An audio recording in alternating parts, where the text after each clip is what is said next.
On a cloudy fall, early October day, we are live for some Saturday afternoon football here on WNY Athletics between Kenmore West, Blue Devils, and Starpoint Spartans. Joe Daniel here with Tim Skifka and Francis Beck on the call for today. Tim, we should have a good game here with some playoff implications. Yeah, look forward to this, Joe. I mean, it's a big game for both teams. On paper, they're both very similar. The only two teams that they both have in common, they both beat in Niagara Wheatfield, North Tonawanda.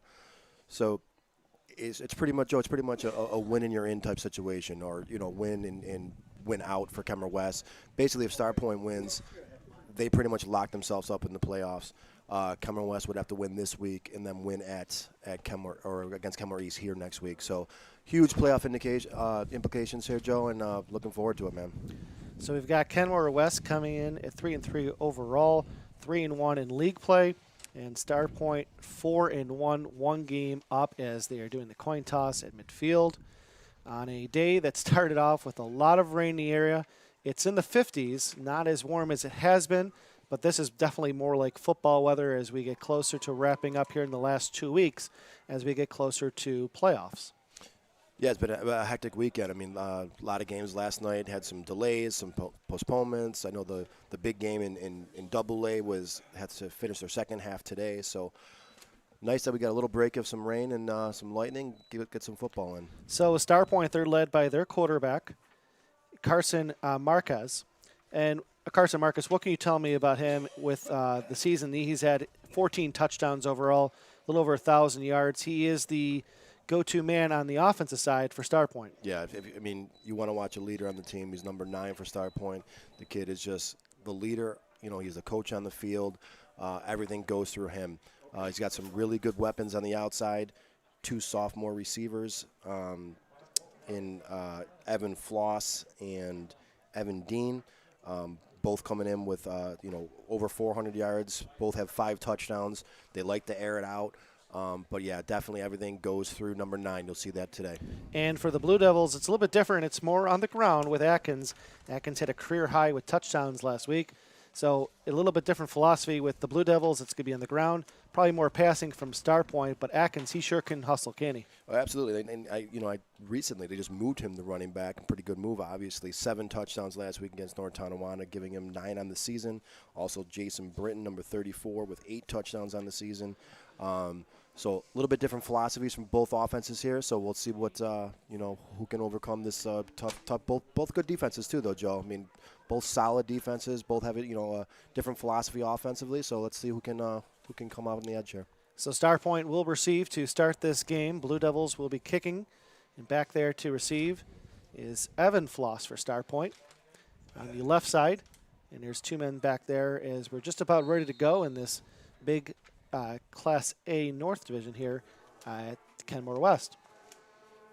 Kicking off is Jimmy Pusatier, the senior. And we are on our way from Kenmore West, and the kick is going to go into the end zone, and Starpoint will let that one go, and they will start on their first possession of the game.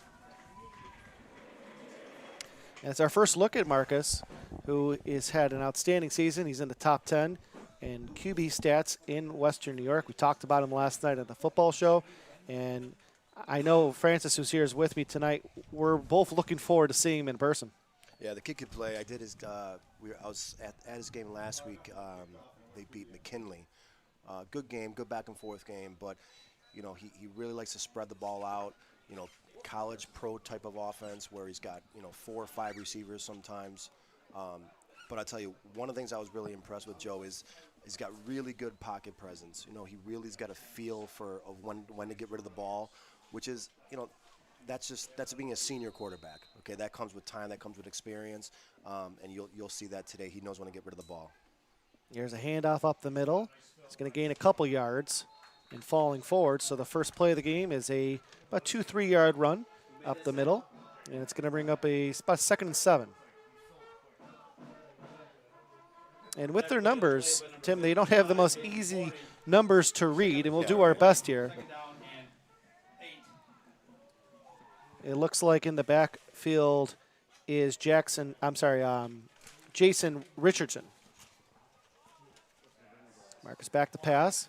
He's going deep, and it is picked off at the 48. He underthrew his intended receiver, picked out by Ty Belak, and the first pass attempt, and one of rare interceptions for Marcus.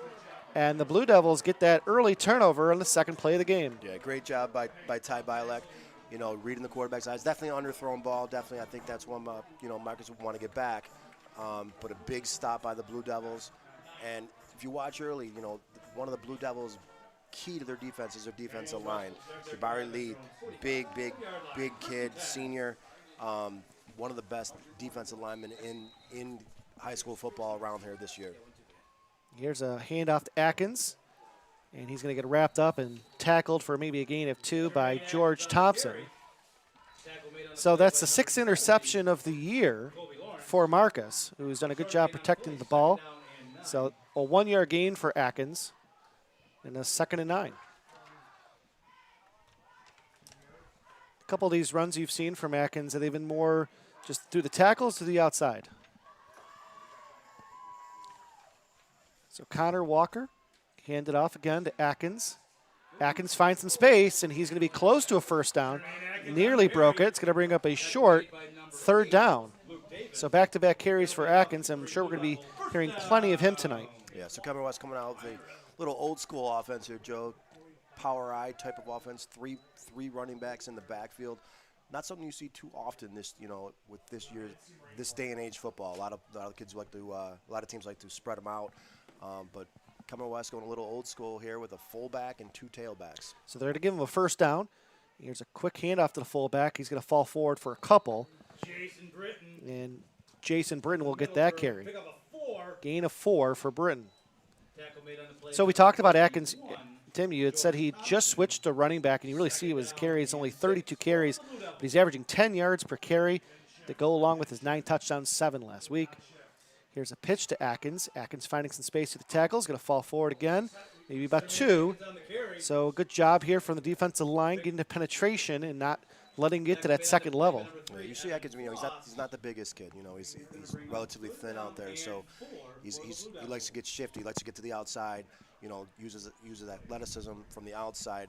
Not real big through the tackle. So look for them to get some pitches and some screen passes to get him out in the open field, because the kid can fly when he gets in the open field. So 3rd and 4 for Kenmore West.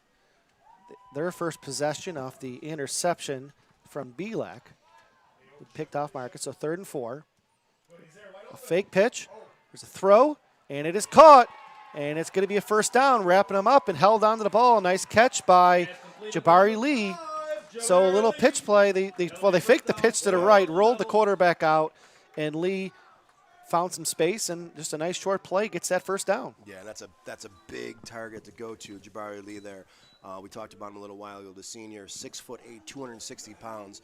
That's a nice target for any quarterback to throw to. So this is his first year playing on the offensive side too. Primarily a defensive end type of player, but big target there offensively. Here's Atkins with the carry, and he's going to find a good hole up the middle, and something that didn't look like much. He's going to get at least 3 or 4. And it's going to bring up about a 2nd and 6. So you can kind of see here, Joe, early that some of the game plan for Kenmore West is obviously keep the Starpoint offense off the field as long as you can. They know how high powered that offense is. So if they can control the clock, with the ground game, that's all the better for Kenmore West. So it's officially a 2nd and 7. Ball's placed at the 26 of the Spartans. There's a pitch to the left side with Atkins. Atkins gets around the initial defender, gets around the second one, and he's taken out of bounds, hardly, by number 62, Landon Graney for Starpoint. So good job by Landon Graney here, going left to right, and not giving much to Atkins to get to the outside the perimeter. Yeah, real nice job by Graney, staying parallel to the line of scrimmage, not letting Atkins get out in the open field. So good job there by the defensive end. So they're going to officially mark it a 2-yard gain. 3rd and 5. Atkins again. This time he gets to the outside. He's got a first down. He's got more, and he's knocked out of bounds around the 9. So that's about a 15-yard gain for Atkins, his longest of the game here early in the first. And that's what we were talking about right there, Joe. You see him get to the outside, and he's got another level to him. He's got another burst of speed. he gets out past the end, and he's going to get yards every single time like that. The kid can really fly. So a first down. Just looking to see what they officially marked him as. At least if it was more than 10 yards, I'm going to say it's about 16, Tim, and they're going to mark it at 15. So first and goal from the 9. Yep. Atkins with a carry. And Atkins pushing his way in, and he scores. Well, a 9-yard touchdown run from Atkins. I thought he was going to get stopped after 3. Atkins may not be the strongest, but he used everything in there. And the Blue Devils get on the board first. It's 6-0. Right. Might not be the biggest, but wow, that was a strong run. It was a strong run, I just talked about how he doesn't love going through the tackles. Maybe looked kind of stupid there because he went right over everyone right through the tackles there. And a good, hard run. I mean, that was an impressive. I mean, it was only a 9-yard run, but that was impressive. Great start for Kenmore West. Getting the pick defensively and going right downfield. Can't ask for a better start for the Blue Devils. The high snap. Kick is good. And it's 7-0 off the kick from Pusatier. So a good job by West here taking advantage of the interception, the second play of the game. They really just kept on the ground other than that one pass to Lee. And we're going to take a quick time out here. It's 7-0 Kenmore West. When it's time to sell your home, start with a visit to howardhanna.com, ranked the #1 real estate site for sellers. A few clicks will show you the sales price you can expect for your home. We can get you the most money in the quickest amount of time because we know where the local buyers are and how to reach them. So if it's time to sell your home, visit howardhanna.com today, and we'll match you with a local Howard Hanna agent to sell your home fast. I love being home.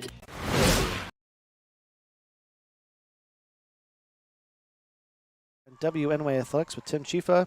I'm Joe Daniel. We just saw Kenmore West get on the board off the interception from Starpoint. They went down the field, and a 9-yard touchdown run from Atkins, and a good drive here, and a good defensive possession, Tim, and a good offensive possession to start here for the Blue Devils. Yeah, Joe, I'm outside of the Grand Island game, Starpoint really hasn't had that much adversity, so I'm curious to see how the senior quarterback's going to respond. Made a mistake, a little bit underthrown ball, and they find themselves a little bit in the hole.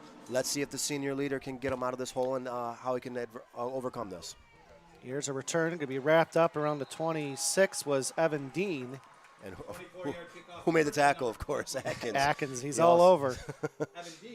Doesn't like to come off the field eventually, obviously. That was Atkins' 10th touchdown on the year, and you have to wonder if he was running back in more games than he had with his carries. I mean, he's got 10 touchdowns on, less than 40 carries. Yeah. It's an incredible ratio.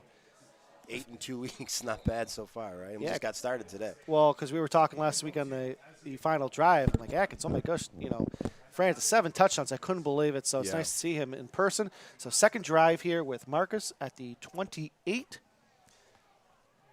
And in the backfield with him is number 9. Number 2, Richardson again. Here's Richardson with the left carry to the side and a flag here. And Tim says it's a face mask on the offensive line. Yeah, it looks like the defensive lineman for Kenmore West just got Richardson turned his head a little bit. So as the refs sort this out, a slow start for Starpoint.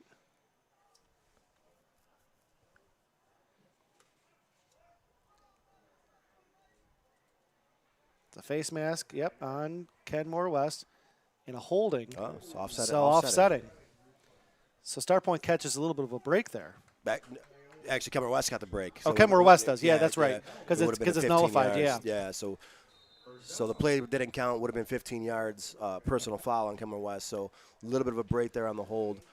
But you see that, you see how Carson Marcus, he's always going to have to watch for Lee. We keep talking about Lee. He's on the defensive end. He's always going to have to know where he is because he's all over the place. Marcus swings out the pass, and it's caught by Nate Lee, maybe about a yard or 2. Good job by Kenmore West with Gallivan, and a quick tackle there for only about maybe a 2-yard gain there, Tim. And I think that's one of the things you're going to have to see, Joe, is when you're playing against a defensive line that is that fast, one of the ways to slow them down is either screen passes or little dump passes like that. So I wouldn't be surprised if you see that quite often from Starpoint tonight. Marker's going to throw it again. Now this time he gets it wrapped up and quickly tackled. And a nice sack for number 5, Jabari Lee. So Lee had the big reception on the first drive. He gets the sack. Yeah, I mean, I watched him specifically on that play, Joe. He got double teamed, still got by both guys and able to get the sack. He's a handful. I mean, he's a huge kid playing DN, and if you try to put just one guy in him, it's not going to work the whole game. So 3rd and 12, they're just going to hand to the fullback, and that went nowhere. And Lee again in the backfield, along with a couple other Blue Devils, and another defensive stop, and a 3-and-out, and the Blue Devils are going to get the ball right back. Yeah, I mean, Starpoint's going to have to, if this was a basketball game, I'd say call a timeout, regroup a little bit, because they got to change something up. They got to get away from Lee as the best that they can, because if you keep trying to go at him, it's going to have these results. So here's the punt. Atkins hanging around the 45. It's short. And a good bounce here for Starpoint. This one's going to bounce into the 35 and officially around the 34. So that's going to give the Blue Devils the ball back here on their second possession. A 9-yard touchdown run got them on the board. They've got interception. They got a 3-and-out. And they'll be 1st and 10 from the 34. Yeah, so Joe, I think if you're the Kenmore West coaching staff, you couldn't have drawn up a better start to the game. You get an interception to get the really good quarterback rattled a little bit, a couple sacks from your big defensive end, and then went right downfield with your best running back. And then on the opposite end, if you're Starpoint, you're almost like, this is not how we wanted to start this game. let's get out of this quarter and start this game over. And if they could just hold them here, keep it to a 1-score game, and regroup. Here's a pitch to Atkins. Atkins cuts back in the middle, finds some space, now he's going to go to the outside. He's at the 40, the 45, gets by the Nuggets defender, finally wrapped up at the 49 by number 7, Demeek Dennis. So a nice run here will get them inside of Starpoint's territory. And Atkins just using his speed and a lot of elusiveness there. It's a 1st down at the 49.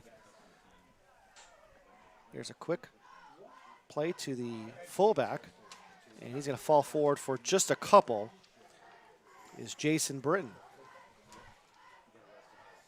Only one pass in this game, Tim. You called it that they wanted to really control the run game, use the clock, and they have, as we've got 5 minutes left here in this first quarter. The ball has mostly been in the hands of the Kenmore West. Here's Atkins. Atkins has a hole, and he's going to use it. It's a 1st down. Again for Atkins. Yeah, Atkins deserves all the credit in the world, no doubt about it. But you also got to give some credit to the offensive line for Kenmore West. If you watch it, they are just pushing back the defensive line from Starpoint, and Atkins isn't even getting touched, so he's about 4 yards down the field. I'll tell you, Lee for Starpoint, the safety, really good player, but they don't want him making tackles on the running back. That's for sure. Atkins again cuts it back. He's going to fall forward to the 30 in about an 8-yard run there, maybe about a 7.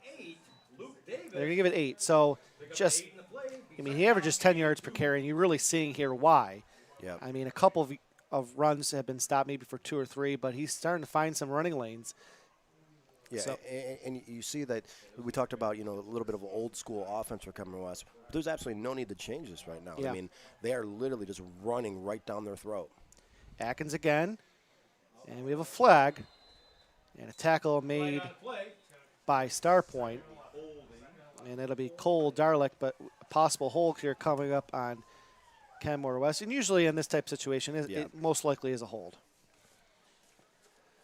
And it is, yeah. Yep, and they're going to push them back here. Offense.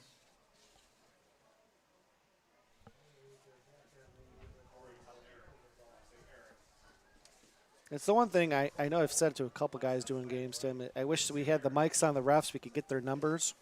Yeah, that'd be nice. That would be nice. That'd be nice. Especially because we don't have replays. We don't have replays. We don't have replays, so we can't. If we don't see it live, every once in a while we'll catch an obvious one, like the face mask. But we can't really see the holds. It's just with the area where the flag was thrown, kind of gives it away. So 2nd and 12 from the 40. Walker, miscommunications. He's going to put it in the air. He's got a man open, and it's caught, and it's dropped.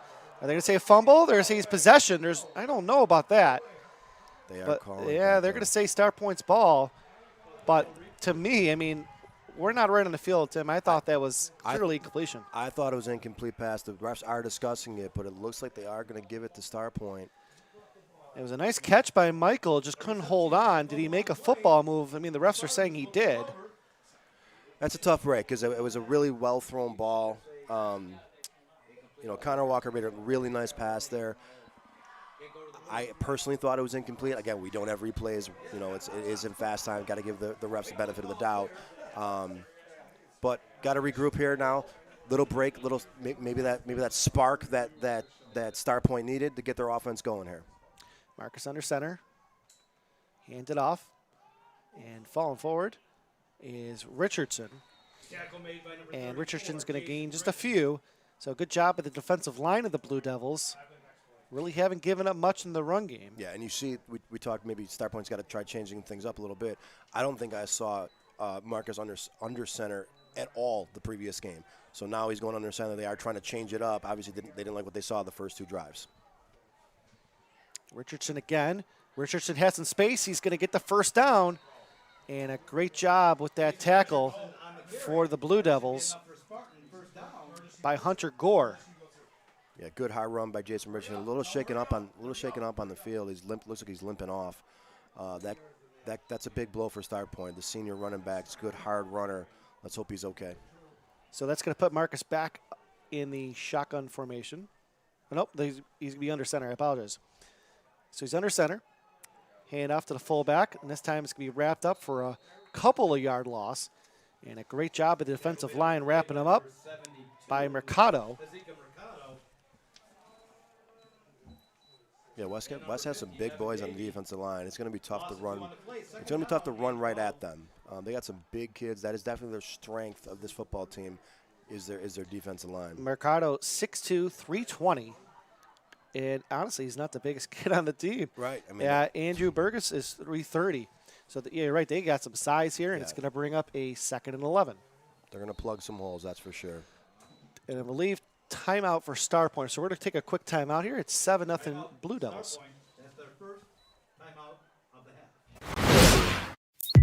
When you're ready to buy a home, start with a visit to howardhanna.com. You can find new listings before they appear anywhere else and refine your search for immediate notifications of similar properties. Plus, get pre-qualified to make your offers stronger and connect with a local Howard Hanna agent who knows your area and how to close the deal. So when you're ready to buy, visit howardhanna.com and find your home fast. I love being home. Welcome back here to Kenmore West. Starpoint just took a timeout as they got the ball back off the fumble from the Blue Devils, and they are trying to move down the field for the first time all game. They had a 3-and-out and an interception. We did have an injury from Richardson, but we have a 2nd and 11 from the Starpoint 40. Marcus, it was a low snap, going to roll right, throws it, and it's short and incomplete. And that was intended for Derek Neepel. And a long, again, Tim, 3rd down play. And the Blue Devils here trying to get off the field again. Yeah, little things like that is going to drive the Starpoint coaching staff nuts. Things you take for granted, but when the ball hits the ground on a snap like that, throws off the timing for everything. Quarterback's got to make sure he doesn't fumble it, picks it back up. By that time, the receiver's out of his route. So little things like that can't happen in this important of a game. So another long 3rd down play for Marcus. He's in the shotgun formation, 3-receiver set. Marcus back to pass. He's going deep. He's got a man open, and he overshoots him as he had Luke Davis open. And it's incomplete, so it's going to bring 4th down. Yeah, you're right, Tim. Luke Davis was wide open. He air milled it just a little bit too much. He probably saw how much grass he had. Yeah, but you know what, though, Joe? That is, again, Lee right in his face. I mean, I'm telling you, Marcus does not miss that throw normally. Mm-hmm. But you have Jabari Lee coming down on you right in your face. He's 6'8". You got to throw it over his hands. That's a tough pass. But again, one he'd definitely like to have back for sure because he would still be running. He was wide open. So here's the punt, and it's going to take a nice bounce here at the 39. as the Blue Devils get the ball right back. So 3 offensive possessions here for Starpoint, 2 3-and-outs, and then we also had the interception as they've struggled to move the ball surprisingly here in this first quarter. Yeah, you got to give some credit to the Kenmore West defense. I mean, they really look at their on their game today, playing with a lot of speed, you know, making it really tough for Carson Marcus to get going. You know, they're rattling him a little bit. You know, they're rushing just with 4 guys, and they're getting pressure on him, making it really tough to find his open receivers. So Walker under center with 1:45 remaining this first quarter. Walker hands it to Atkins. Atkins a little shiftiness, and he's getting tackled for about a 3-yard gain by a couple of Starpoint players. And in the tackle there was Landon Graney, along with 2 others. They're going to give it to Davis as well, but Graney was there, so Davis and Graney with the tackle to wrap him up, and it takes more than one player to wrap up Atkins. Yeah, it sure does. I mean, I mentioned he's not the biggest kid, but, man, he is really strong. And you see him now, they putting him at receiver, too. So, special athlete, can move him all around. So Walker in a shotgun formation. Walker back to pass. Walker's going right side. He's got a man and just overshoots Atkins. And good coverage by Evan Floss was there. So they took a chance, and it's going to bring up a long 3rd down, 3rd and 9 for the Blue Devils. Yeah, I think the game plan for Kenmore West is pretty obvious. Get the ball in Atkins' hands as much as you possibly can in anywhere on the field. You know, whether it's screen passes, obviously handing it off, or that time they try to go deep there for him. But brings up a 3rd down here, 3rd and 9. You know, not the ideal, position for Kenmore West. If you're a power running team, these are the kind of downs you want to avoid. So. And this is a team that really doesn't use their receivers. Most of their catches here are from their running backs. All right, so here's Walker. Walker's got a man, drops it off, trying to find some space. Going to pick up a 1st down. And a 1st down for the Blue Devils. A nice move by Jackson Gallivan. Yeah, really nice job by Connor Walker staying in the pocket. You know, found his 2nd receiver there, number 2, Jackson Gallivan. Gallivan knows where the sticks were to get the 1st down. Really nice job there by Kenmore West. And a good job by Walker. He doesn't put up in the air too much, only 82 pass attempts on the year. And we're going to have an offsides play for Starpoint. Starpoint a little out of sync right now, Joe. I mean, they're a little shook right now. You know, I talked about earlier in the quarter that they haven't had much adversity outside of the Grand Island game, which really just snowballed out of control real early. But you see a couple mistakes with the bad snap going off sides here, so they're on. You know, they got to reel it back in a little bit. Low snap. Walker has to pick it up, and he's going to get something out of this, as this could have been disastrous. And he's going to gain at least a yard out of this, Tim. Yeah, turn something in from nothing, right? I mean, right, yeah. Right. Could have been a lot worse. Could have been a loss very easily there. So good athletic move by Connor Walker. Just jumping on the ball and getting somewhere. So it's a 2nd down and 4. Was 1st and 10, but the offsides moved it up, and then the 1-yard gain here from Walker. So Walker's going to hand off to Britton. Britton, 1st down. He's over the 40, gaining more, and at the 35. And a nice gain here of about 10 yards for Britton. Yeah, I mean, another big running back, 6 foot, 260 out of the backfield. That's a big kid running at you, and he had some speed there too. So that is not an easy kid to bring down, especially if you're a cornerback who's probably half of his size.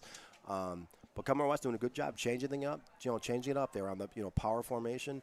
Now they're moving people out, and looks like that's a great first quarter for Kenmore West. End of the first quarter, the Blue Devils 9-yard touchdown run from Atkins lead 7-0. We'll be right back for second quarter action here on WNOA Athletics.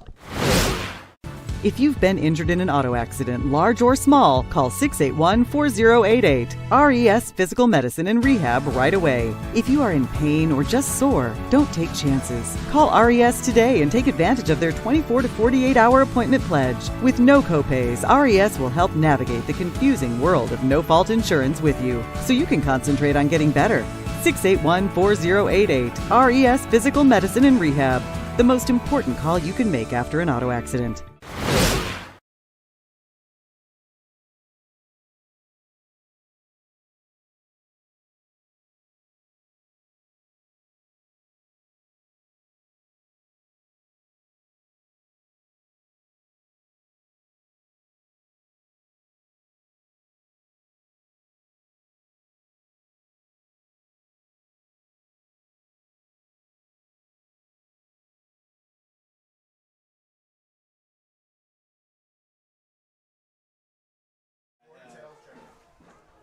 Welcome back to Kenmore West. 7-0 as we start the second quarter. Tim, we got some stats here from that first quarter. Yeah, I mean, all Kenmore West, Joe. I mean, total yards of offense, 110 yards for Kenmore West, and only 7 for Starpoint. So a dominant first quarter by Kenmore West, and they are driving here. Ball's at the 35 as we start the second quarter. Atkins with the carry. Going to cut it back up in the middle, and he's wrapped up by the ankles. And a good play here by number 20, Gage LaPlante. Yeah, really nice job by Gage, just kind of reaching out for trying to grab something. Yep. Grabbed his ankle and they're able to hang on, but a nice job there by LaPlante. So that's going to bring up a 2nd and 9. You see Kenmore West going back to the power formation, so. Hand off to Atkins again. Atkins, and he's going to get closer to the first down, still short of a couple. It's going to bring up a more manageable 3rd down here for Kenmore West as they look to take advantage of Starpoint struggling on offense and just tick, tick, tick with that clock. And turn it into 4-down territory also. Oh, for sure. Another handoff to Atkins. Atkins cuts it loose, gets to the 15, and at about the 14.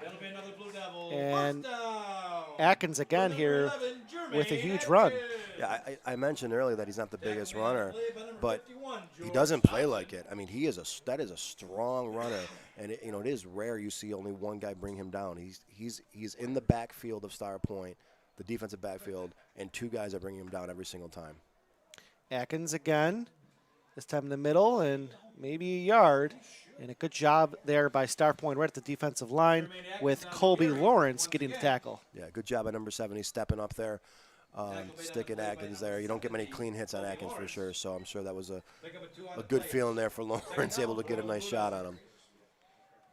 So they've got it listed as a 2nd and 7. Yeah, I wouldn't be surprised if they go back to Lee on one of those on a fake handoff pretty soon. Pitch to Atkins. Atkins almost tackled, and he's going to fall forward, and it's close to a 1st down.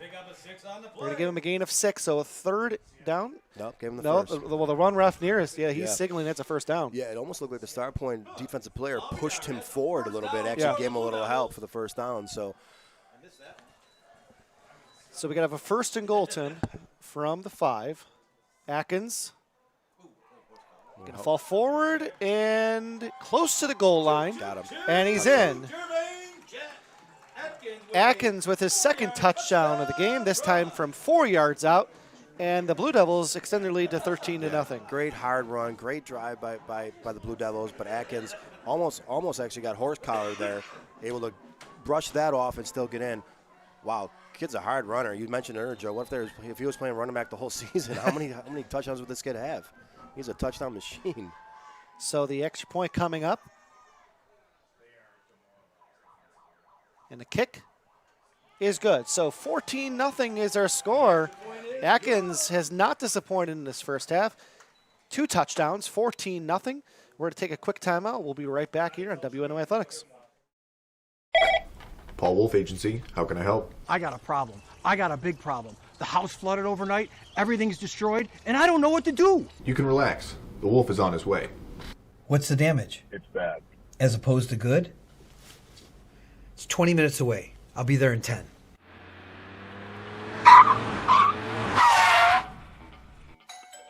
You're Teddy? Yes, sir. I'm Paul Wolf. I solve problems. Oh, good, because I got a big one in here. May I come in? Absolutely.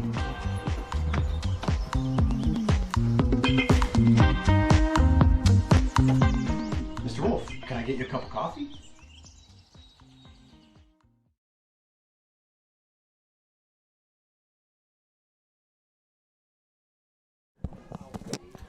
Welcome back here. Second quarter action.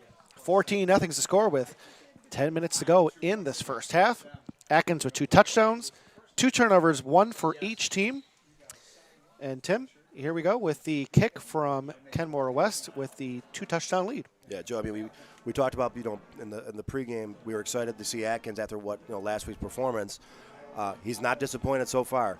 I mean, he is running super hard and already has 2 touchdowns.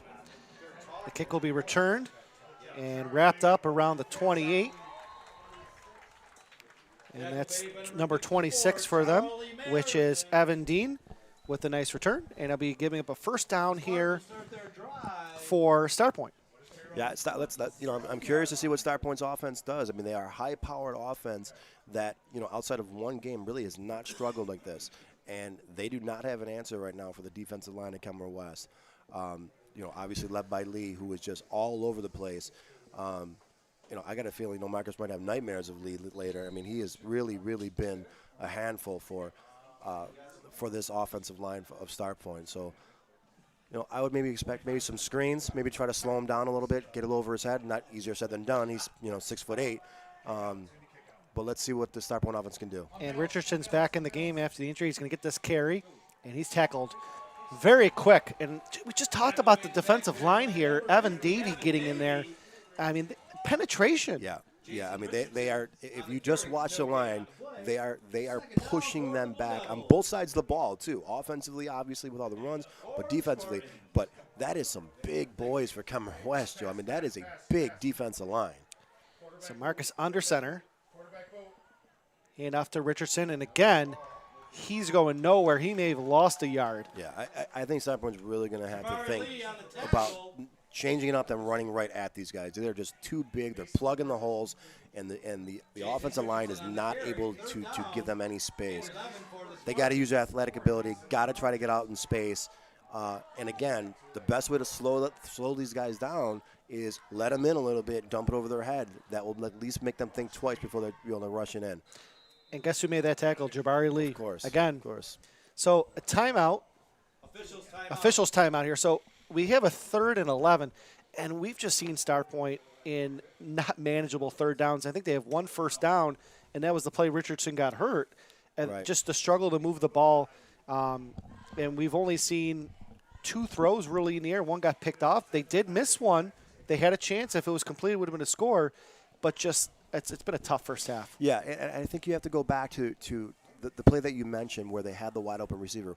What did they do on that play and build from that? Okay, what was the protection? Did they double Lee on that one? Because if you just single block Lee, he's going to be a nightmare for you all day. Either you have to have a tight end there to hedge him and block him before he goes out, or you got to keep one of the running backs in the backfield with you. Otherwise, Marcus is not going to be able to have get any throws off because the kid is he's too good. I mean, he's that good of a defensive lineman, and the other kids are great too. I don't mean to keep talking about Lee, but he's a special talent. I mean, he's got a God's gift ability of being 6'6", 200 and whatever he is, 260 pounds. So, he's worth the hype. And definitely a false start from the interior line. We could see that from here. Yeah. Sometimes it's not obvious to him. That one, unfortunately, was. That one was obvious. And again, that is the pressure coming from the Kenmore West defensive line. Yeah. It's making them antsy a little bit. Well, guess who was over there? Lee was course, right on that side. Yep. All right, so a 3rd and 16 from the 21 for the Starpoint offense. Marcus back to pass. He's getting pressured, and he will be tackled and sacked. And Lee's in there again. So Lee will get the sack. But guess what, Tim? I think Evan Davey was in there as well. Yeah. He beat his assignment, really caused it, and it's one of those sacks where you say, well, my teammate helped me get it. Right, exactly. But, I mean, you really got to give credit to this defensive line for Kenmore West. They really are just putting this pressure on. And I'm watching the Starpoint bench right now. They're a little shook right now, and this is not what they expected for sure. So 4th and 22, and Starpoint will be kicking from around the 4. And Atkins is hanging out around the 50. So here's the punt for Marcus. Gonna hit the 40, and it's gonna take a good bounce. So Starpoint's gonna get a little break here, about 6 yards, but at this point, it's better than nothing, right? Yeah, exactly. In regards to field possession. Yeah, and we talked a little bit earlier about, if it was a basketball game, you want to call a timeout. I think you probably call another timeout because if Kenmore West goes, this is a huge drive right here. If Kenmore West goes down the field, takes 4 or 5 minutes off the clock like they've been, and they score and they go up 3 scores, I don't want to say it's over, but it's going to be a really, really hot, tall mountain to climb for Starpoint. especially the way the defense is playing for Kenmore West today. So 1st and 10, officially listed from the Kenmore West 45 with Walker and Britton in the backfield. Walker's going to throw, dumps it out. It's caught, and maybe about a 2-yard gain there for Jackson Gallivan. And how about, we can't forget about this with Noah Michael. I mean, they called it a fumble. But if that would have gone Kenmore West's way, I mean, they were driving. They had the ball inside the 30. That's a great point. That's a great point because it was a good pass. It probably should have been caught. But again, I'd like to see that replay, later on tonight and see if if we were wrong. But from our we're pretty far away from that. From our vantage point, it looked like an incomplete pass. So 2nd and 7 from 48 after a 3-yard catch from Gallivan. Here's Britton with the carry. Britton gets a block, trying to find some space and gets shoved out to the sidelines. And a good tackle there by 62, which is Landon Graney. Yeah, that is a big running back. We keep talking about it. So if you can just get him out of bounds, I think that they're happy with that. No need to have him fall on you when you're trying to tackle him. That's a big boy coming at you. Yeah, Graney has done a good job, right, in the linebacker position, Yeah, just absolutely. going sideline to sideline. Yep. So third and 3 here for Kenmore West. I would assume at this point the way their defense is playing, probably 4-down territory, just because I don't think they think Starpoint can move the ball. So probably two plays to get 3 yards. Going back to the power run game, probably just stay with Atkins or. So Atkins will get the carry. Atkins first down. Atkins got more. 35-30, and a nice carry there for Atkins of about 22 yards. Yeah, I mean, I don't know if I would come out of that offense. I mean, I know it's not the funnest offense to play in. It's more traditional, more 80s, 90s type of football, high school football, but they are old school, just running it down their throats. Atkins with another carry, and Atkins has a lot of space, beats his defender into the end zone. Touchdown, Kenmore West of 30 yards for Atkins. Yeah, and again, Atkins is going to get the touchdown. He's going to get the stat there, but the hole that the offensive line did there for the offensive line for Kenmore West, we could have ran that one in there, Joe. I mean, that was impressive. But again, the pushback that the offensive line is getting. I mean, Atkins, he's running incredible. He's hitting the holes. But again, Lee was the one that made that block there. So I mean, that kid is a force. So the extra point coming up. Hold the kick, and it's good. So 21-0 is our score with 6:40 remaining here in the second quarter. Quick timeout. Thank you for listening to WNY Athletics Saturday afternoon football. When it's time to sell your home, start with a visit to howardhanna.com, ranked the #1 real estate site for sellers. A few clicks will show you the sales price you can expect for your home. We can get you the most money in the quickest amount of time because we know where the local buyers are and how to reach them. So if it's time to sell your home, visit howardhanna.com today, and we'll match you with a local Howard Hanna agent to sell your home fast. I love being home.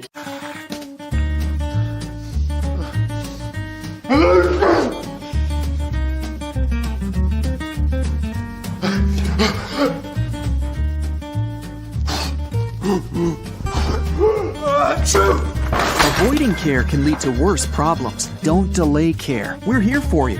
Western New York Immediate Care provides quick, quality care for non-emergent injuries and illnesses. Go to WNYImmediatecare.com for more information. Welcome back to Kenmore West for Saturday afternoon football here on WNY Athletics. Kenmore West kicking it off with Pusatier. That one's a short kick. Going to bounce around the 30, picked up, and finally tackled at the 35 for Evan Floss. So coming up at halftime, we'll obviously take our regular timeout break, but we're going to have Francis back on, talk about playoff implications, not just in this game, but all across high school football. Remember, he hosts the final drive on Friday nights at 8:30 each Friday night during the high school football season. So, Joe, you talk about the two leaders for Kenmore West coming into this game. Offensively, Obviously, it's Jermaine Atkins, all the touchdowns. So far, 3 touchdowns for Kenmore West for Atkins, 198 yards of offense for the Kenmore West offense. Then you go to the defensive side, you talk about Jabari Lee, what he's doing defensively, -5 yards of offense for Starpoint so far this half. So the 2 leaders of Kenmore West doing their thing today, to say the least. And Starpoint's in a big hole here that they got to climb out of. Really big drive here. So Marcus got the 4 receiver set. Marcus going to pass, throws it out. He's got a man open, and it's caught in a first down. And that one was caught by number 26, Evan Dean. And if you notice what Starpoint did there, number 7, Nate Lee, is a running back. They kept him in the backfield on the side of Lee to help give Marcus a little more time. So look for him to help double him. So 2nd and 1. Here's the rollout, fumble, and it's picked up by Starpoint, and they're going to lose yards. So they didn't get the first down. It was a 2nd and 1. Now it's going to be a 3rd and long. It could have been worse. And again, I don't know if I ever talked about a kid this much, but yeah. Jabari Lee again in the backfield, causing chaos, causes a fumble, and a huge loss again for the Starpoint offense. And here I was about to say, Starpoint gets that first down that they desperately needed, and now they're going backwards here with the fumble. So 3rd down and 10. And you see where they're lining up Lee. They're lining up in a wing position right behind the tight end, which screams to me that they are going to double Lee, which I think they have to do. I mean, to get back in this game, you got to try to cancel him out, even if that means 1 less receiver or 1 less weapon, to go to. If you don't stop him, you won't be able to get the ball to anybody. So I think you've got to take some chances of double teaming him and basically let the rest of the defense beat you. So the refs are working on something here, talking to the Starpoint head coach. I've got, and the board, Tim, says 3rd and 10. Yeah, I think there's some confusion on the first down of the first play. They got the first down. They did. Not. Okay, so it should be 2nd down then. Because they got the first down, then on first down they fumbled. Yeah. So it would be 2nd down. And that's what I thought, because it looked like he had made the first down, and they glad they fixed that. So, all right, we're going to fix that to 2nd and 19. Okay, so Starpoint catches a break there. Good call by the refs fixing that. 2nd and 19. And now we have another whistle. And Atkins is down on 1 knee. Let's hope he's okay. There was nowhere near him that got to get hurt. So this was a strange one. Let's hope he's okay. All right, we're going to take a quick timeout here as they address Atkins' situation. When it's time to sell your home, start with a visit to howardhanna.com, ranked the #1 real estate site for sellers. A few clicks will show you the sales price you can expect for your home. We can get you the most money in the quickest amount of time because we know where the local buyers are and how to reach them. So if it's time to sell your home, visit howardhanna.com today, and we'll match you with a local Howard Hanna agent to sell your home fast. I love being home. If you've been injured in an auto accident, large or small, call 681-4088. RES Physical Medicine and Rehab right away. If you are in pain or just sore, don't take chances. Call RES today and take advantage of their 24 to 48-hour appointment pledge. With no copays, RES will help navigate the confusing world of no-fault insurance with you, so you can concentrate on getting better. 681-4088. RES Physical Medicine and Rehab. The most important call you can make after an auto accident.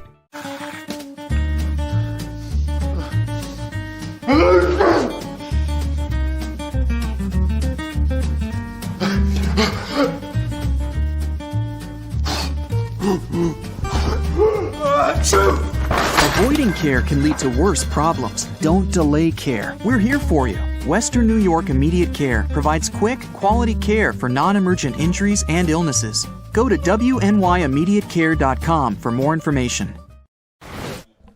Welcome back here to Kenmore West. All right, Tim, I guess we could just say Atkins just wasn't feeling well for the minute. I'm sure the Traders will take a look at him, but just maybe an upset stomach there. Yeah, looked like wasn't feeling too great. Is on the bench. Trainer's not really looking at him, so it looks like his stomach, obviously. So hopefully that's something they can get through, get him some fluids, and he'll be all right. All right, so 6:06 remaining here in the second quarter. And it's kind of slowed down the last few minutes with the injury timeout, and there was a miscue with the first down and the fumble, what down it was. As this game had great pace up until then. Yeah, well, I mean, it might be the little break that Starpoint needs. If they're going to get back in this game, they got to try to change some things up. We talked about they are trying to double Lee now, and I think that's the only way they're going to be able to get their offense clicking. But they do find themselves a little bit in a hole because of the fumble on first down. So 2nd and 19, you can't try and get it all in one down here. You got to try to make it get 8-9 yards, make it a manageable third down. Because if you punt the ball back here, to Kenmore West, the way their offense is running right now, it's going to be really, really tough for them. And this has been a tough first half for Starpoint because a lot of their third downs have been third and 10 or more. Right, exactly. So a big down here, you don't want to force it. Yeah, and when you do have those downs, 3rd and 10, 3rd and 12, you have to throw. Yeah. So that is when Kenmore West's speed of their defensive line is just going to come flying at you. You have to keep them on their toes a little bit, but if you don't have the option to run, you're not going to be able to do that. So we're finally ready to go for the 2nd and 19 play. Marcus back to pass. He's going deep. He's got a man open and just missed him. Less communication with him and Floss. Did throw into double coverage, but they took a chance. It's 3rd and 19. Yeah, I don't mind the chance because Floss actually did get behind him a little bit, so not a bad thrown ball. I think Floss just kind of turned the wrong way. Is that a timing thing? I think it's a little bit of a timing thing, and I think it's he's a sophomore. Yep. That's just going to come with time and come with reputation. But he was open there, so I didn't mind the play. So 3rd and 19, Marcus back to pass again, getting pressured, fires it down the field, and it's caught for a first down, and finally tackled inside the 32. A nice catch by Dean, and a big 3rd down, and it looks like Dean is down now. Yeah, I'll tell you though, Joe. Carson Marcus took a shot on that, and he stood in there and threw a strike down to Evan Dean. Now it looks like Evan Dean is hurt now, but that was a great pass by the senior quarterback. Let's hope Dean's okay. Yeah, best pass of the game for Marcus. So as they address Dean, well, actually, it looks like he's going to be hopefully getting up, but they're take a look at him. So let's go over total yards. We'll have a chance here. Tim, let's take a look at that. Yeah, so Kenmore West, obviously controlling the first half so far with 198 total offensive yards. Just 23 passing yards, but 175 on the ground so far. So obviously this was the game plan for Kenmore West. Control the clock, control the ground game, 175 yards. And, outside of that pass, that now they're up to 38 yards for Starpoint. So, before that, I think it was -5 before this drive started. So it's been all Kenmore West so far. And the scoreboard obviously reflects that with a 21-0 lead with 5:43 left in the half. Yeah, so just about halfway through the second quarter. When we do get to the second half, the Blue Devils will start with possession to start the half. So first down from the 33 of the Blue Devils, first time in the territory here for Starpoint. Marcus hands it up to Richardson, and he's going to lose multiple yards as he gets pushed right back. And a great job again for the defensive line. Yeah, I mean, it is really hard to get a run game going today on this defensive line because they really are just pushing the Starpoint offensive line backwards. I think Starpoint, to get back in this game, they're going to have to air it out pretty much the whole game. Burgess and Britton are on the call for the tackle. Marcus back to pass. That ball's up in the air. Oh, and what a catch! Intercepted. That might be one of the plays of the year. I mean, not only was that an unbelievable catch by Britton, but who else? Lee came in with a hit, which made Marcus's pass go up in the air. But again, Jabari Lee is all over the place. I mean, incredible catch by Britton, but I'm sorry, the play was made by Lee again. I mean, he came in from the edge, hit Marcus as he was throwing. Ball went straight up, and a great athletic. I mean, that kid, 260 pounds, diving for a catch there. I mean, these Kenmore West got some talent, man. They really have some talent. I don't think they're going to be an easy out in the playoffs. They get in these playoffs, they're not going to be an easy out. Yeah, Bryn with an unbelievable interception. I mean, I don't think it gets any better than that. So a first down from the 28 in their own territory. Here's a jet sweep, and that one's not going to go anywhere. Wrapped up nice and quick. They try to get to Reed Lesmatier. Yeah, so you see the offense, is taking the field without Atkins for the first time. Atkins still on the bench, still obviously not feeling too well. So, let's see what Kenmore West can do without their main weapon offensively. And he has been the show today. 3 touchdowns all on the ground.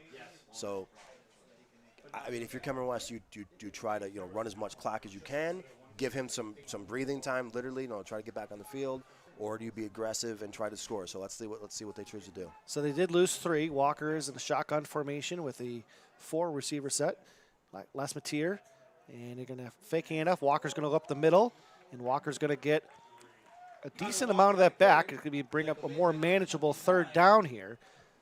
With how great their defense has been, they forced the 2 turnovers, as Marcus only had 5 interceptions the whole year. Kind of flipped the field here and kind of forced them to go the length of the field with how great they've been. Yeah, so a real nice job there by Walker. He kind of had it was an option to give it to the end of the round or hold it on to himself. What you're doing there is you're reading the defensive end to see if he follows the receiver or opens the hole.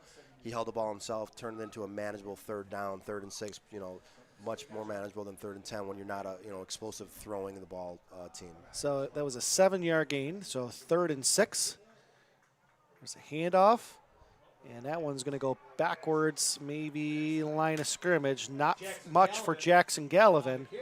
And a defensive stop here for Starpoint with Atkins off the field. Yeah, so, it's very obvious the offense for Kenmore West goes through Atkins. Since last week. So I think they'll take their time here, take some time off the clock. They're lining up to go for it. I don't know if he's also their punter or not.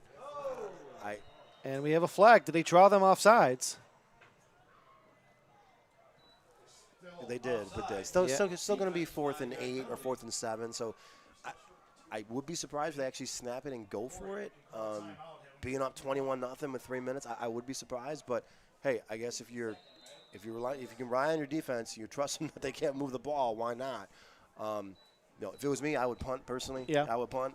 You're up 21-0. Your defense is why kind of give a little spark to Starpoint if you don't have to.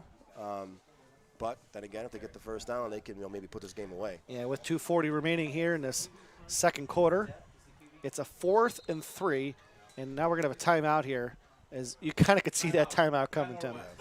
All right, so timeout, Kenmore West. We'll be right back here in WNO Athletics. Paul Wolf Agency, how can I help? I got a problem. I got a big problem. The house flooded overnight, everything's destroyed, and I don't know what to do. You can relax. The wolf is on his way. What's the damage? It's bad. As opposed to good? It's 20 minutes away. I'll be there in 10.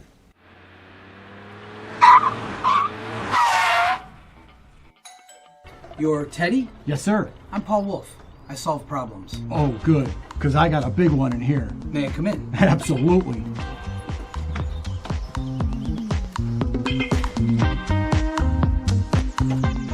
Mr. Wolf, can I get you a cup of coffee?